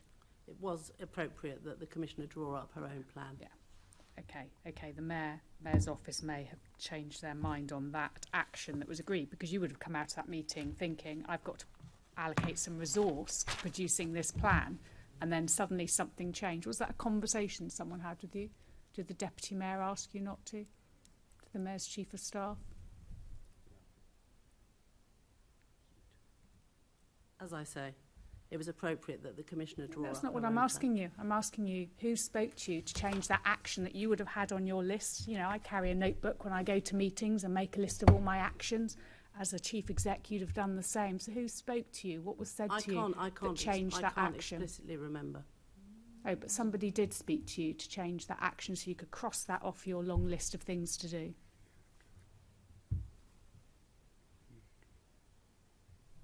It was appropriate that the Commissioner write her own plan for reform. I think it's quite clear what happened there. It's just working out who spoke to you. But I'm wondering, in this report, Windsor report, it also talks about the fact that Mopac had started to work up the letter that you would send to the Chief Inspector with the grounds that potentially you could use to remove the Commissioner. Who was working on that, and what stage had that got to, please? Kenny was working on that. Okay. Are we able to see that draft, please, so we can see what you were working at, what grounds you were looking at, please? Well, I would have to discuss that with Sophie. I think it would be very useful for us to see that information, preferably ahead of the meeting on the 16th, if that's possible. The other question I've got another question to ask, which is not related to Windsor, so I don't know if others wanted to come in, or do you want me to ask? I'll come back in on. Okay. I'll just. The previous commissioner was given 2 days to develop a plan, and as Assembly Member Pigeons quite rightfully said, that she must have thought that's good to have that resource. Do you think a plan that is so important could be written in 2 days? Well, I mean, anything is possible. Yes. I mean, certainly the headlines of it could be. Certainly sufficient to form the basis for a discussion with the Mayor at the planned meeting. So you think writing something like that in 2 days is possible, especially when you don't have the help that you've been promised? Do you think that the Commissioner could have rightfully expected some sort of feedback in the interim to make sure that she was on the right track? The opportunity for feedback was at the scheduled meeting, which she chose not to attend. But she had to have it more or less written by then. She had to have something that she and the Mayor could discuss, and on which he would then give feedback, but she chose not to attend that meeting and stepped aside. Well, we'll discuss that. So Sir Tom Windsor's report makes criticism of Mopac's engagement and feedback on the former Commissioner's plan requested by the Mayor to restore trust. So do you have any response to that? No. None? He makes a number of recommendations and a number of observations, and the action to take on those recommendations are a matter for the Home Secretary, who was the recipient of the report. Well, that is another recommendation. Sir Tom Windsor has recommended that the primacy of the Home Secretary in relation to the Met Police should be maintained. Do you agree with that?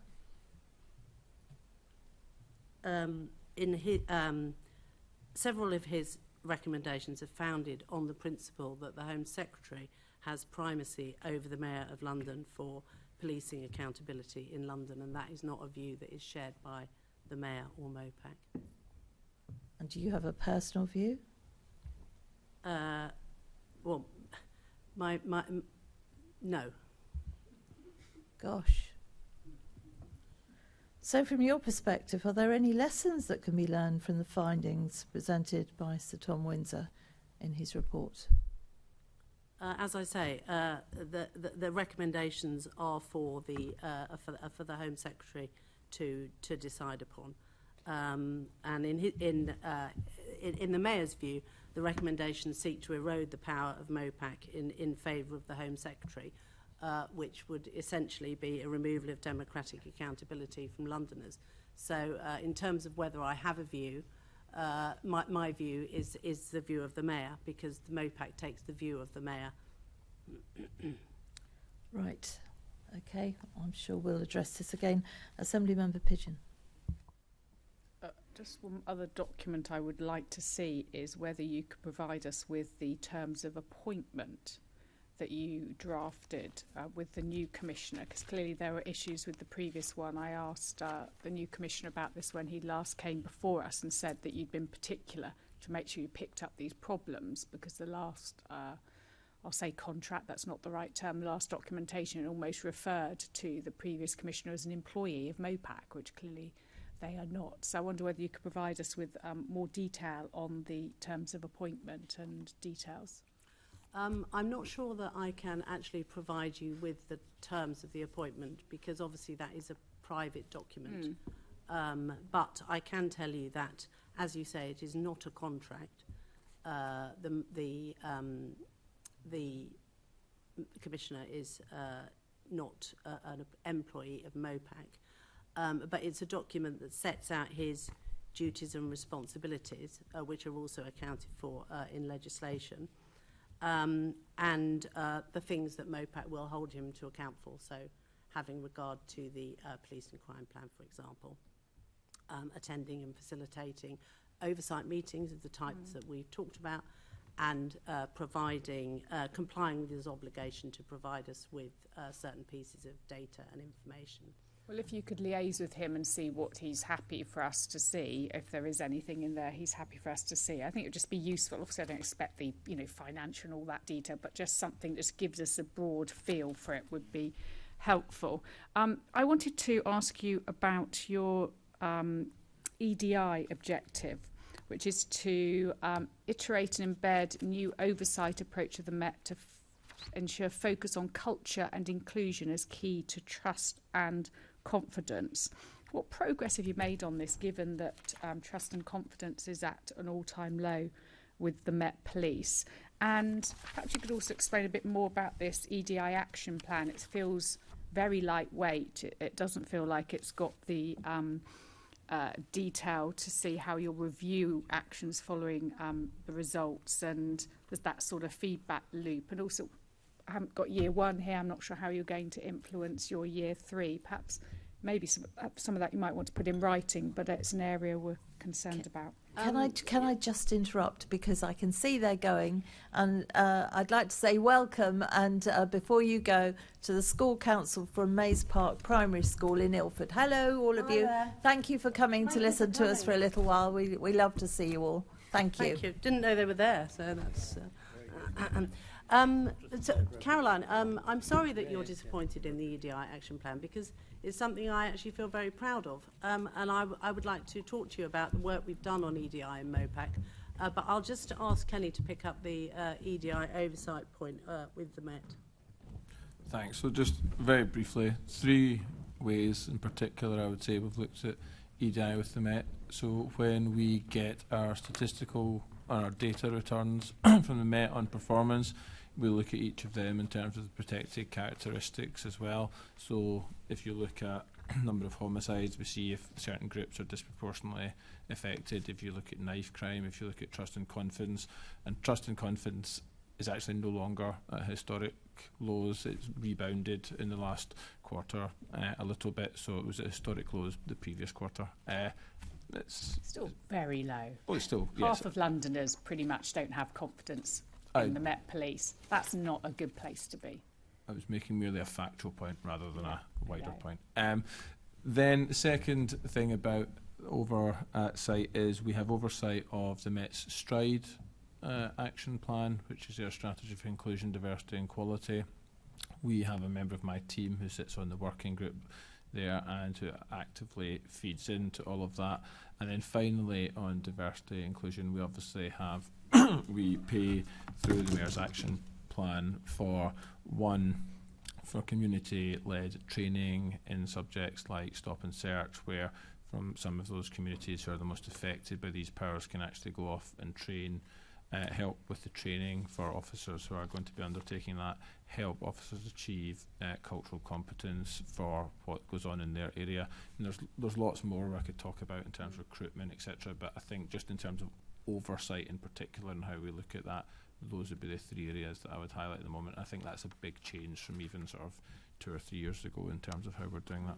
And perhaps there's more documentation than what I've seen, but we're looking through it, preparing for today. I didn't feel that it was adequate at all. So maybe there's something more detailed behind this. This is the Mopac plan that you're talking about. Kenny was talking about the Met's EDI plan. So I'm talking about oversight of the Met from an EDI perspective, and I think the document you have. You've got the Mopac plan. Yes. Yes. That's our internal corporate plan on EDI, which I must say actually, you know, less is more, I feel, with these things. No, I understand that, but there's less and there's minimal. But minimal. I mean, I wouldn't necessarily share that view, but just to clarify, Kenny was talking about the Met. Okay, well, I was asking about one of your objectives in this plan, which is your Mopac plan. Yeah. Which was, it states or is, to iterate and embed new oversight approach of the Met to ensure focus on culture and inclusion. You've outlined that to me. Perhaps you can put in writing a bit more about this whole area of work and a bit more about this so that we can get our heads around this outside of this meeting. Thank you. Thank you. We're now moving on to Commission Services. I'm really sorry, colleagues, we are really running late.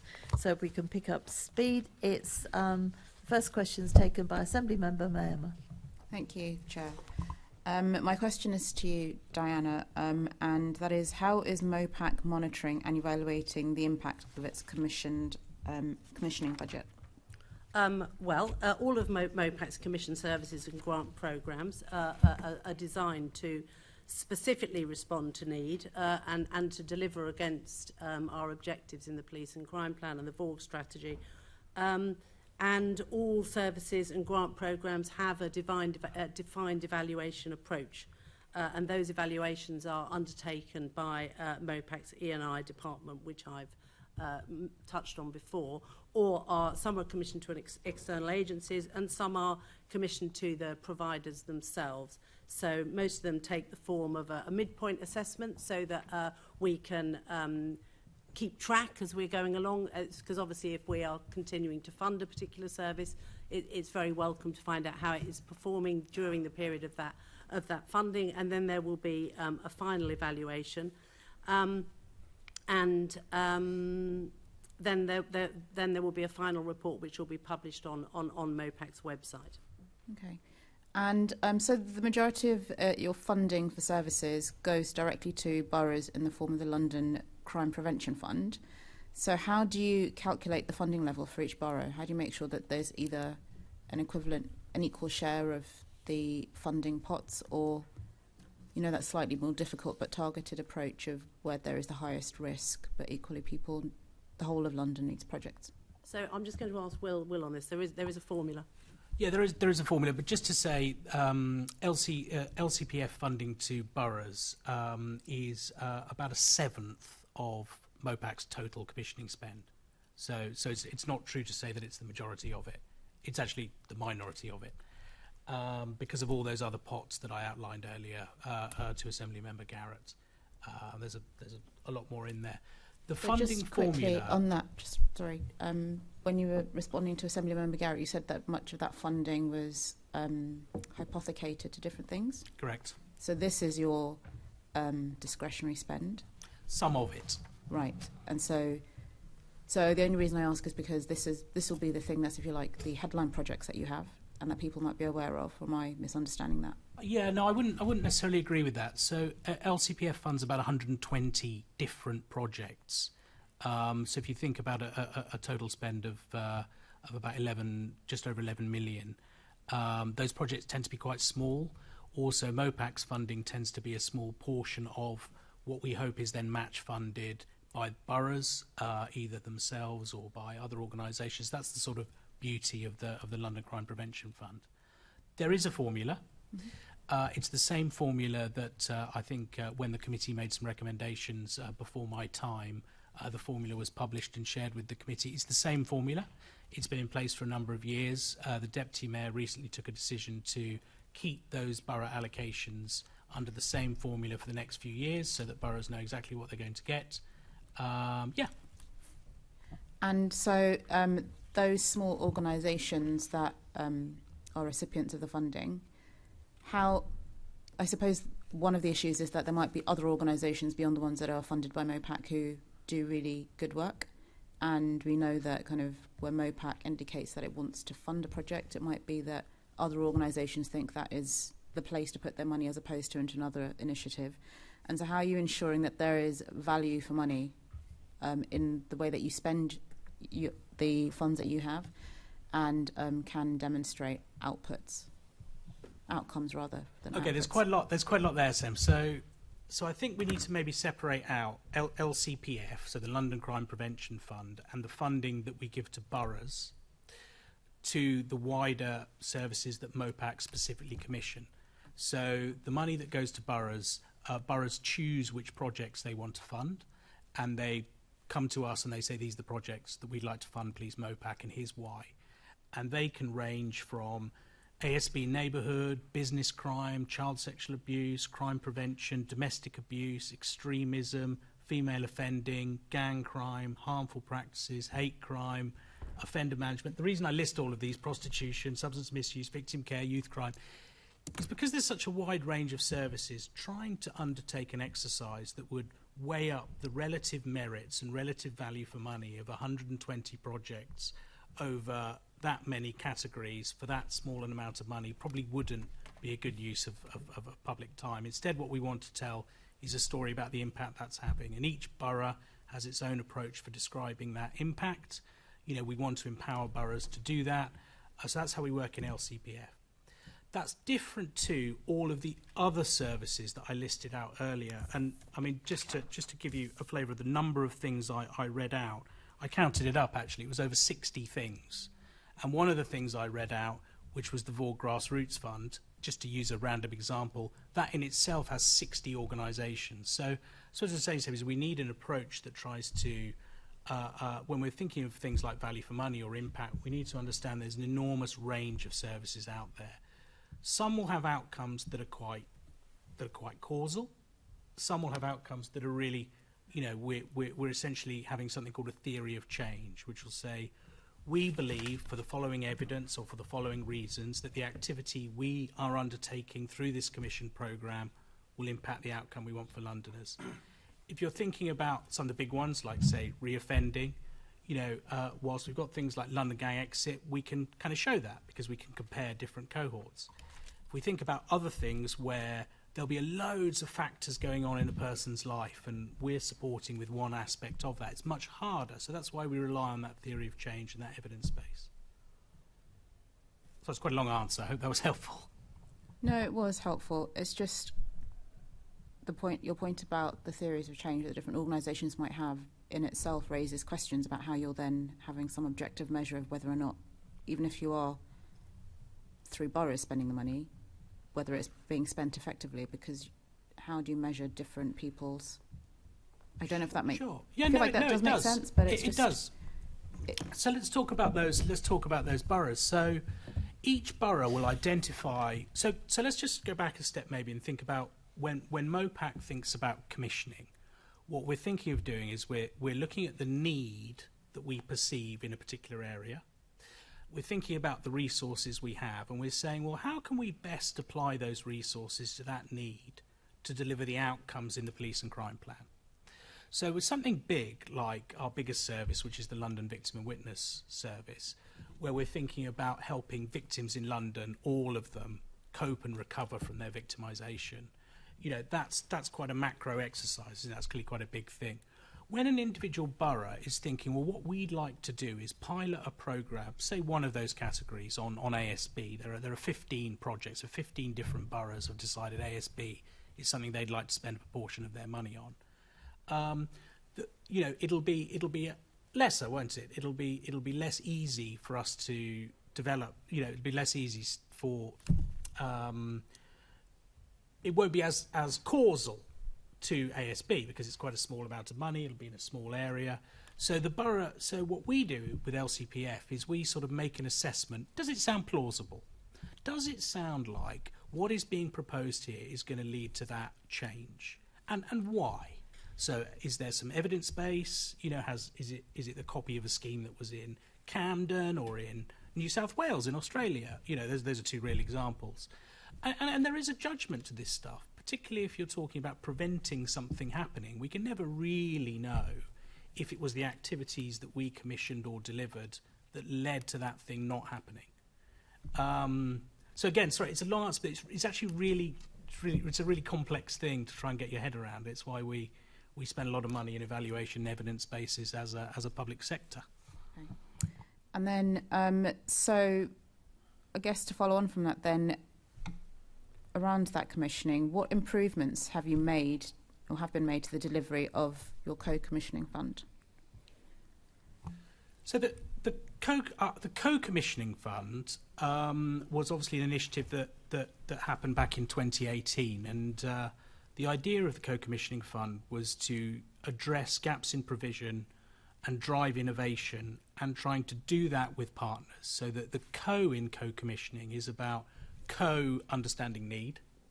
It's not really a co, but you know what I mean. So we've got a joint understanding of the need that we're trying to address. Probably co-consensus in terms of the outcomes that we want for Londoners. And then our ability to co-design that and co-deliver it with boroughs and other partners. So that was the sort of genesis of the programme. Of the programmes that came out of the co-commissioning fund, actually I'm really pleased to say that those 3 of the 4 are now mainstream. So the co-commissioning fund kind of worked. It generated programmes. We've spoken about one of them, Rescue and Response. Another one I've spoken to you about before at the Assembly with probation, in the probation thematic, which was the Female Offender Service, which is a fantastic service. So those live on after the co-commissioning fund. So I think the co-commissioning fund was a pretty big success. Thank you. Assembly Member Dr. Sahota. Thank you, Chair. This is about the has Mopac implemented any changes to... Well, let me ask this to Diana. Has Mopac implemented any changes to simplify the processes for small organisations bidding for small amounts of funding as recommended by this committee in 2020? Well, can I say yes? I know you put that question to Diana. No, please do. This is sort of, you know, my area of business, Okay, Dr. Sota. So the simple answer to that is yes. I understand. I kind of looked back into history because obviously I wasn't here when the committee met on this.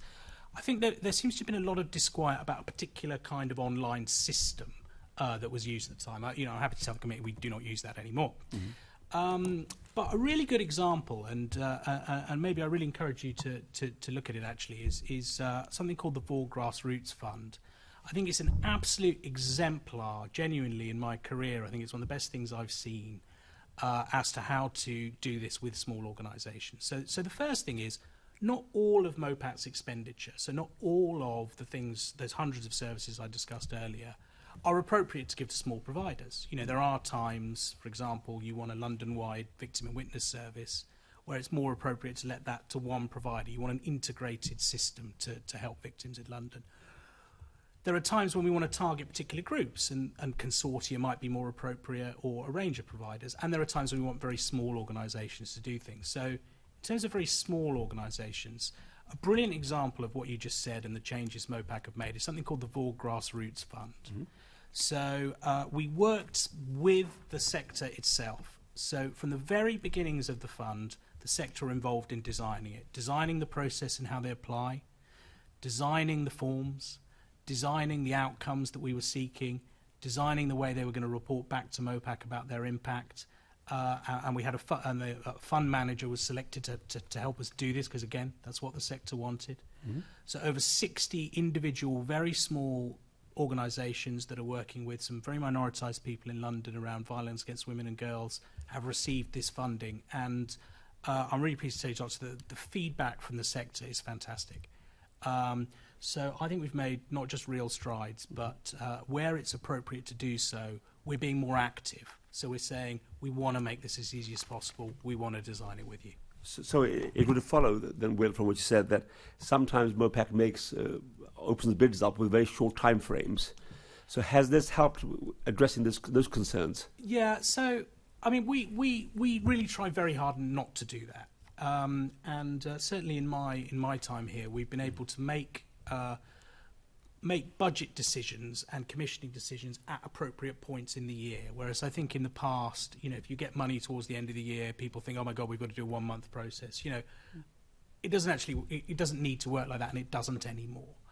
There are times, though, and I want to be really honest about this, where the Ministry of Justice over the last couple of years has offered us some funding, either because of an emergency, you know, as happened during the pandemic, or where they want to sort of top up provision in London because they recognise that we need more here, and that's through our really good offices of constantly talking to the Ministry about life in London and what's going on here, where the timescales are short because central government wants us to get the money out. So there have been a few instances recently, again though, because of the relationships I think we've built with providers in London, and not just the ones we contract with, or grant fund, we are able to do that in a way where I think providers have fed back that, you know, they understand and recognise why we're doing it on a short term. And I think that's a real big difference, just being honest and upfront. And again, you know, I'm really pleased to say that the feedback has been good. And I know this because we have provider forums, we have in the violence against women and girls space an expert reference group. And you know, these are questions that I put to them, and I know the Assembly's asked me before about this, and I actually understand some of the history, and I've spoken to providers. You know, I'm very pleased that none of those things are the case anymore. Right. Well, that's reassuring. And the other thing is, what proportion of the funding of Mopac is on a multi-year basis? So again, we've spoken a little bit about this before. So probably over 75% of Mopac's funding, of the total expenditure, let's not use funding, let's say expenditure, will be multi-year. And we try and make multi-year decisions whenever we can and whenever it's appropriate to. However, for the reasons I've mentioned previously, Dr. Sahota, some of the Ministry of Justice money has been single year. Particularly in previous years. I'm really pleased that for the first time ever, and lots of lobbying that Mopac has done, and lots of lobbying that actually the Deputy Mayor has done in her role with the Association of Police and Crime Commissioners, we do have a multi-year settlement for some of, I think I read about 5 MOJ funds earlier. So for some of those funds, we now have multi-year allocations. Whenever we get multi-year allocations, and whenever it's appropriate to do so, i.e. we don't think need is going to change, or we're not in the process of reviewing our services, we always pass that on to the providers. Thank you. We're now going to move on to local oversight and community engagement, and that's started off by my colleague, Assembly Member Keith Prince. Thank you, Chair. Question to Dinah. Are safer neighbourhood boards still active in all London boroughs? And if not, why not? Let me just check. Are they? No, we've There are got 5 inactive ones, I think. Yeah, there are 5 boroughs in which the SMBs are inactive. So that's Croydon, Hounslow, Lambeth, Waltham Forest and Westminster. You haven't mentioned Hammersmith and B&D, where I believe they're extinct. Hammersmith, are they extinct? I didn't think so. Not sure we share that view. Oh, I think you'll find they are. Okay. It's pretty damning that you don't know that. Well, we'll just check. Sorry. So that's 7 then out of 30 that are now inactive. Yes. Could you tell me what is Mopac doing to work with poorly performing SMBs, if anything? Well, we are doing a complete review of our community engagement structure. It was one of the commitments in the Mayor's action plan. And we are doing that in order to produce a kind of new blueprint for community-led police engagement and scrutiny. And we are consulting on that even as we speak. So I think that was launched in Brixton in October. And we will have interim findings from that consultation by the end of the year, hopefully. And then we will bring together. We're creating an external reference group, which will be a group of key influencers and leaders who will look at those findings and develop them into recommendations for the future of our community engagement mechanisms. That Brixton meeting, are you referring to Black Thrive? Yes. Okay, I'll come to that a bit later on in my questioning. So the question is, are you still committed to SMBs and the whole concept of SMBs? And if you are, do you propose to support and develop them, or are you just thinking that their time is up?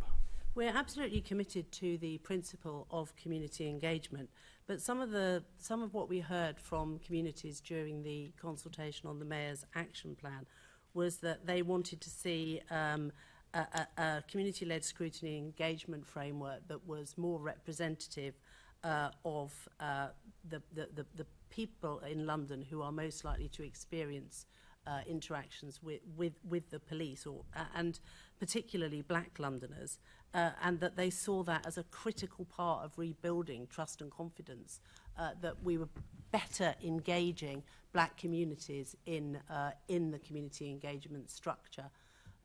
So that is why we are reviewing the overall structure. So we haven't yet arrived at a conclusion on safer neighbourhood boards, but that will form part of the consideration. At the meeting, I think it was in August 21, the Deputy Mayor said that the Mopac were committed to working with the LPC2 to provide wider support to those SMBs that might require it. Can you give any examples of where Mopac has given support to or worked with LPC2, and also where they've given support to SMBs? As I say, I mean, we absolutely recognise the really valuable contribution of people who volunteer their time to be on safer neighbourhood boards. And that's why it is really important that we review the approach. And SMBs have been invited to take part in that process. And we had a session between Mopac and SNB volunteers in October. I don't know whether you want to come in with any more specifics. So just to go back to your earlier point, Assembly Member Prince, we have actually paid SNB in Hammersmith about £20,000 this financial year. So if it is now extinct, I'll need to go back and look at that. I think you'll find that the function of the SNB is now being performed by the council. I'll need to then on the next question about where we've worked with LCP2. For example, the bid from Southwark, which has come in this year, we spoke to LCP2 to make sure, and then we offered support back to Southwark in terms of them working with LCP2 to look at how they could make sure that the bid was of sufficient quality. But that is only around the bid, which is the money that's given to external bodies to perform certain outcomes. That's not actually assisting, I would argue, the SMB itself in performing its own functions. Yes, for an example. So, I mean, if the SMB... Give me another example then, please. So the SN is open to the SNBs to approach and work with LCP2 for where they need or wish to have any assistance. So in fact, you can't actually give me an example where you've worked with the LPC2 to assist a SMB, except for the one you've given me, which is around the allocation of funds. So that's fine. That's fine. I'll leave it there. So if I can move on then. Earlier, Dana, you referred to Black Thrive. Have you got any interim results from the review of the community engagement mechanism by Black Thrive? No, it's due in November. You also mentioned yourself that Black Thrive have been active in Brixton. You mentioned to the Brixton meeting that took place. Yes. Are you aware of how many people from the community attended that meeting? I think it was over 2 days, as I understand it, and I think 75 people were surveyed over that period. 75 people over the 2 days? Yeah. Do you know how many people attended the first day? No. 7. There must have been an awful lot of more people turning up for the rest of the meeting. But as I understand it, that their terms have been extended because so far there hasn't been very much attendance or a very good feedback, and that you've actually extended the time to give them more time to come to an answer to make their report. Is that right? Yeah. So we're in the process of looking at that and looking at a refreshed and slightly different delivery model, whereby rather than holding standalone events, they're able to, how would I put it, piggyback, I suppose is the word, onto existing community events in order to get to have better outreach or more a larger scale outreach. Would it not have been more sensible to use the mechanisms you already have, i.e. the SMB, to conduct these processes, who would have already got a number of contacts and engaged with the communities, which would probably have meant that you had a deeper link into those communities and probably more people attending any event? So certainly we have been doing work now to make sure that Black Thrive and PSI, who are one of the companies that's subcontracting into this as well, are linked up with the SNBs, the CMGs, have more direct links into councils and other things. I think I'm not sure if I misunderstood the first bit of the question, if you're asking would it have been sensible for the SNBs to lead the review, or if you just mean LinkedIn. Well, I would have thought that it would have been useful to use that resource to get... Well, so that we're certainly trying to use that to as a way of maximising the outreach, yes. Right, I'll leave it there. Thank you. Thank you. Now I've got 3 people that want to come in on the back of this. Can you all be really quick, please, because we're really running short. First, it's Assembly Member Mayama. Thank you. I'll be very quick, Chair. So the first thing was I was just piqued by when, Dinah, you said, or Kenny, sorry, some of the people you'd involved would be influencers in working out kind of how to, in the changes or the This is improvements. the external reference group. Yes, Yeah. that was the one. What or who is an influencer? Do you want to talk about the membership of the external reference group, and then that may elucidate that? Yeah, so it's more. I just would want a clarification on what you mean by influencer. I think people who have genuine sway in the community, rather than the people who say they do, rather than people who genuinely, like if you speak to the councils or you speak to councillors, they will know, you will all know who actually you go and speak to in your communities, who is actually genuinely representative and speaking with the voice of the community, rather than people who sort of, it's not always those who speak the loudest, let me put it that way. Okay. That's what we're trying to get at with that. And so No, that's helpful to know because... We don't mean social media people, no, I if know. that's what you're getting at. I was just wanting to clarify that... No, go on. That's what you meant. No, that's 100%. So the quote-unquote community leaders. Yeah, sorry, people who have... people that are active in the... Genuine influence in the community rather I mean, than... I would have a concern that... I know it's not the intention that it's who shouts loudest, but it generally is people that shout the loudest who get in front of Mopac and are able to help or support that sort of application process for small projects. And I go back to my point before that if we're not assessing whether or not those projects are successful, those people who don't shout the loudest but may have an in or a perspective in a community are not necessarily being served, and therefore your objectives, I think I'm reflecting around trust and confidence, but it applies to other things. Those communities that are underserved by engagement, you're not reaching them because you're going to the quote-unquote community leaders. And I just feel actually very strongly that Mopac needs to make a bit more of an effort to get beyond those people who can be gatekeepers in communities. I don't think it's okay to just hand over the cash and leave people to it, because without understanding what comes out at the other end. And the very real point that was made, and serious point about child queue, the police have been looking at resolving some of those issues. The consequences of some of that are, I would say, so it's in my constituency, some of that, it's really important that Mopac supports the police to get beyond the quote-unquote usual suspects. I am nervous on behalf of the police that they're not getting that support to do that. And the same thing will happen again. So I think that should be taken a little bit more seriously, but I think there's a good parallel to Keith Prince's point about safer neighbourhood boards and their legitimacy and supporting them versus what might be an easy, quick win. No, I'm just to underline that we absolutely acknowledge the point that you're making and how critical it is that we do get properly under the skin of communities and not with the usual suspects, if you like. I mean, if you haven't, I mean, that's one of the reasons why we commissioned Black Thrive. But if you have any suggestions as to how we might do that more effectively, then we're very open to those and would welcome them. Yeah. Okay, thank you. Assembly Member Ahmed. Thank you, Chair. As the Assembly Member for Lambeth and Southwark, I am very aware that there are issues with the SMB in both of those boroughs. I'm informed that the Lambeth SMB has not actually met now for a very long time. And I was at the Black Thrive meeting that you described in Brixton in the summer. I'm still unclear. Assembly Member Prince asked about the future of SMBs.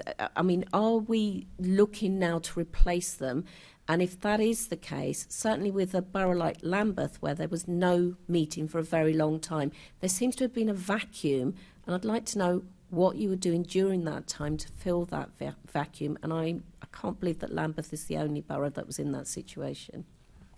I mean, I think it's fair to say that we are not actively looking to abolish safer neighbourhood boards, but we are, when we were doing the consultation on the Mayor's Action Plan, as I said, one of the things that we heard was that we needed to review community-led scrutiny and the engagement framework to make sure it was more representative.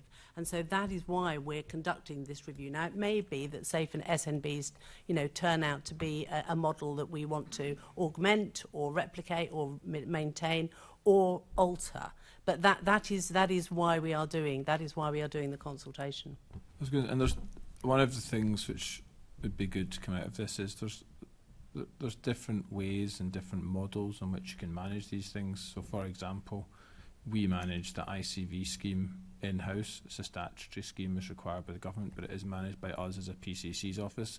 To manage that with the 200 staff, the 200 volunteers, 200 plus, actually 209 last time we counted, but to manage that, to bring together the reports, the meetings, the training, that requires 3 full-time members of staff to do that. Now, that whole community engagement team has about 7 members of staff. CMG, the community monitoring groups, have always, off the back of Scarman, then off the back of McPherson, have always in London guarded their independence from us and from the Metropolitan Police. You can understand why, but when you ask us then how do we do community oversight? How do we ensure it's representative? How does that? That's very difficult. Again, SNBs is a different model which has been put in place where we help. Now, again, that no size fits all may be the right option for London. It may be that the report from Black Thrive, once it's spoken to everybody, comes back and says we need to move to something more akin to the ICV model, where you bring all community oversight with a bit more. If you think about them as a sort of arm's length body in government terms, you shorten the arm slightly.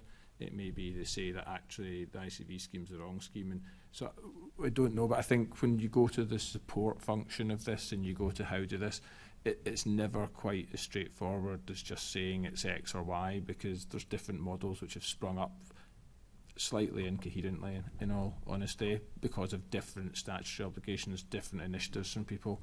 I think that's basically one of the reasons we want the report from Black Thrive, so that we have somebody independent who says to us, here is the best way we think of doing this across London, and then we can look and assess that. Thank you, Chair. Thank you. Thank you. Briefly, Assembly Member Desai. Thank you, Chair. I'll be very brief. So this contract that has been awarded to Thrive to review Mopac community engagement structures, presumably that's a London-wide exercise? Yes, it is. Pan-London review. And the findings are expected, recommendation expected in November?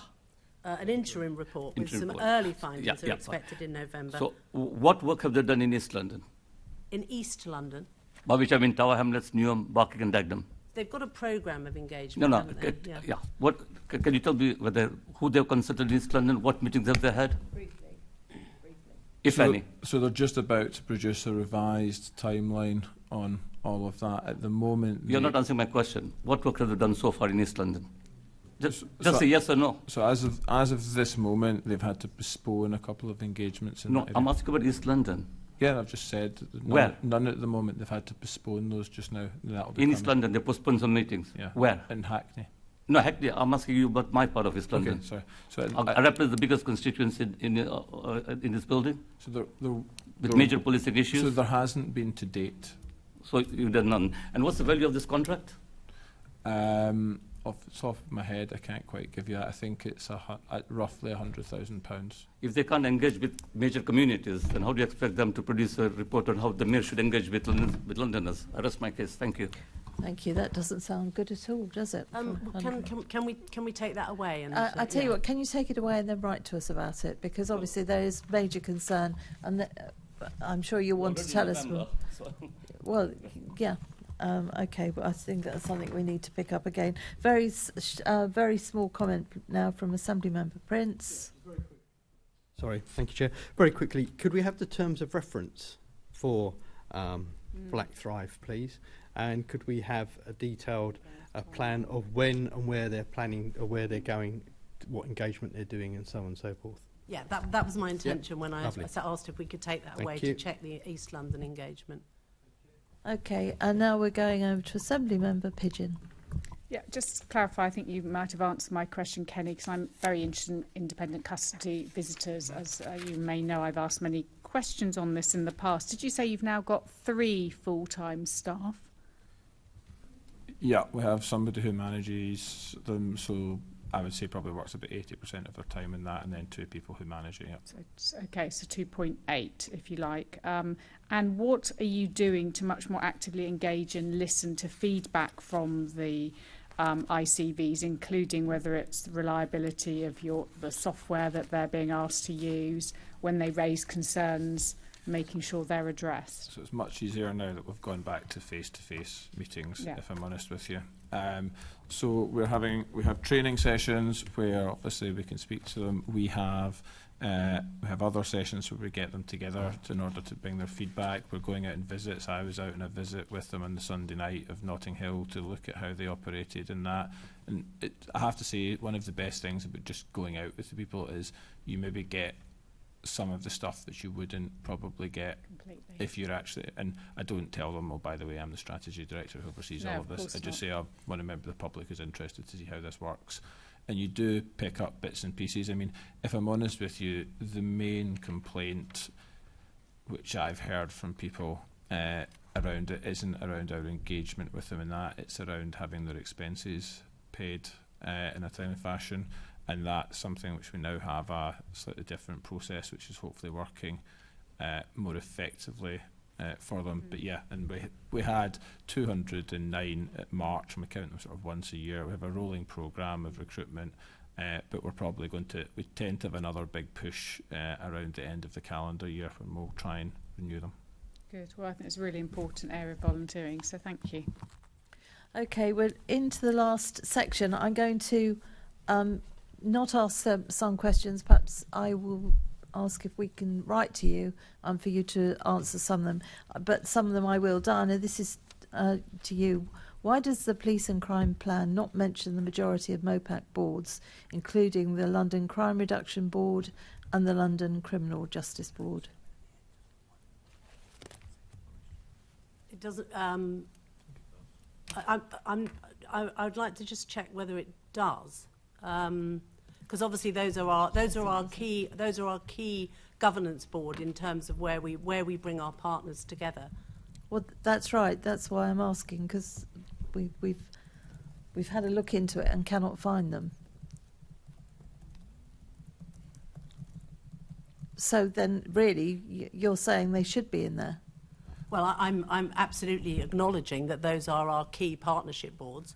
And we are using, well, particularly LCJB, London Criminal Justice Board, and its sub-boards as mechanisms to work with partners on the aspects of the commitments in the plan that they can influence. So you think they should be in the plan? Well, I mean, there is reference in the plan to working with partners. Yeah, I mean, they're delivery mechanisms, they're boards. I mean, the Police and Crime Plan has a section at the back which talks about how we deliver the plan, and it talks about commissioning and partnerships in there. I suppose what it doesn't do is describe every commissioning fund we have or every lever or in our entire pantheon.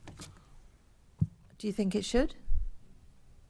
I mean, to be honest, I think that a Londoner reading the Police and Crime Plan would be less interested in our governance structures as they would be in being reassured that we are working with a whole range of partners, which is clearly an important role of Mopac. So, I mean, I don't think I'm surprised, but well, I don't think it's okay. There are others that take more time and look into things, and it's easier if things are out there.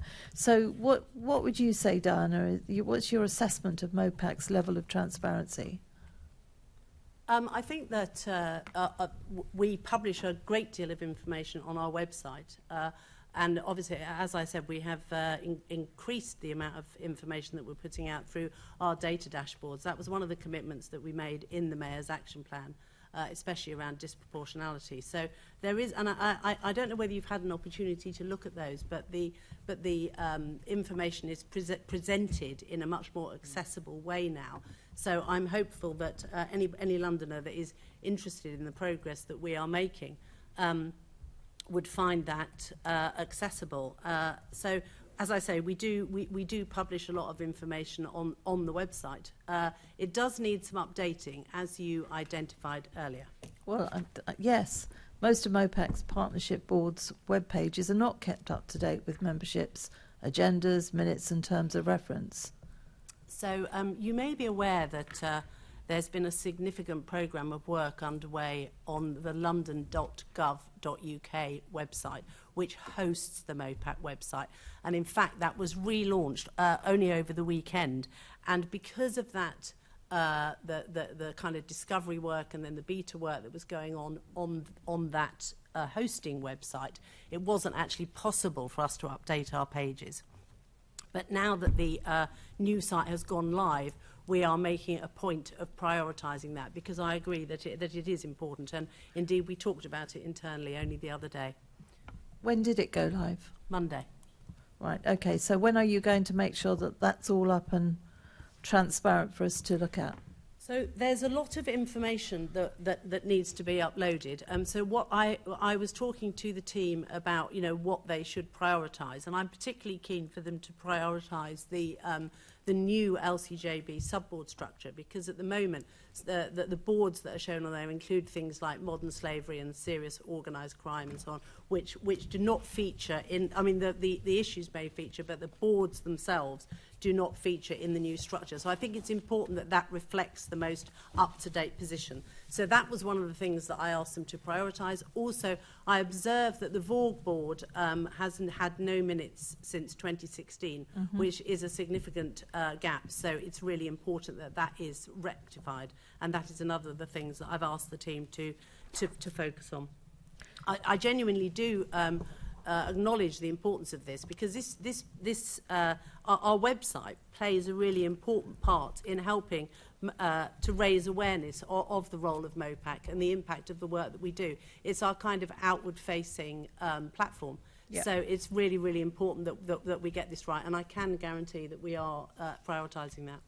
And it's good to see that you have at points highlighted things that is in our briefing, so that's helpful and interesting for us to see. Really, there were more questions on your concrete achievements, etc. I'll make sure those questions are sent to you. I've been asked for a 15-second question from Assembly Member Devonish, so please, 15 seconds. I will be 15 seconds. It's been great, as always, to see Will and Kenny, but we've not seen you before, Chief Executive, and I've been on this committee for 19 months. Are you going to commit to coming on a regular basis going forward? I appeared virtually on a previous occasion, but I don't think that I've been explicitly invited before. And indeed, as you know, I wrote to Sean Bailey and offered to come and speak to the committee, which is why I'm so glad that we've had this opportunity today. So the answer to your question is yes. We'll bear that in mind and certainly invite you again. I think the one you offered Sean Bailey was a private briefing, wasn't it? Well, he could have approached it in whichever manner he preferred. Okay, well, we'll bear that in mind, and there are certain things that... What? Very quickly. Yeah, I just, in terms of the discussion around SNBs, I've just had it confirmed from the chair of Tower Hamlets SNB. They do exist, they are working, because I didn't hear anything about them, but if the consultation by Thrive is going to come to East London, can they please be consulted? Because they do some very good work. Yeah, thank you. That's really helpful real-time information, so we'll act on that. Okay, so we'll write to you. So I'd like to thank our guests for attending the meeting today and for participating in this discussion. Can I ask the committee to note the report in the discussion? Noted. Thank you. Can we also delegate authority to me as chairman in consultation with party group lead members to agree any output arising from the meeting? Thank you. Can I ask the committee to note the work programme for 22-23 Assembly year? Thank you. The next meeting of the committee is scheduled for Wednesday, 16th of November 2022 at 10 a.m. in the Chamber, City Hall. I have no other business, so I declare the meeting closed.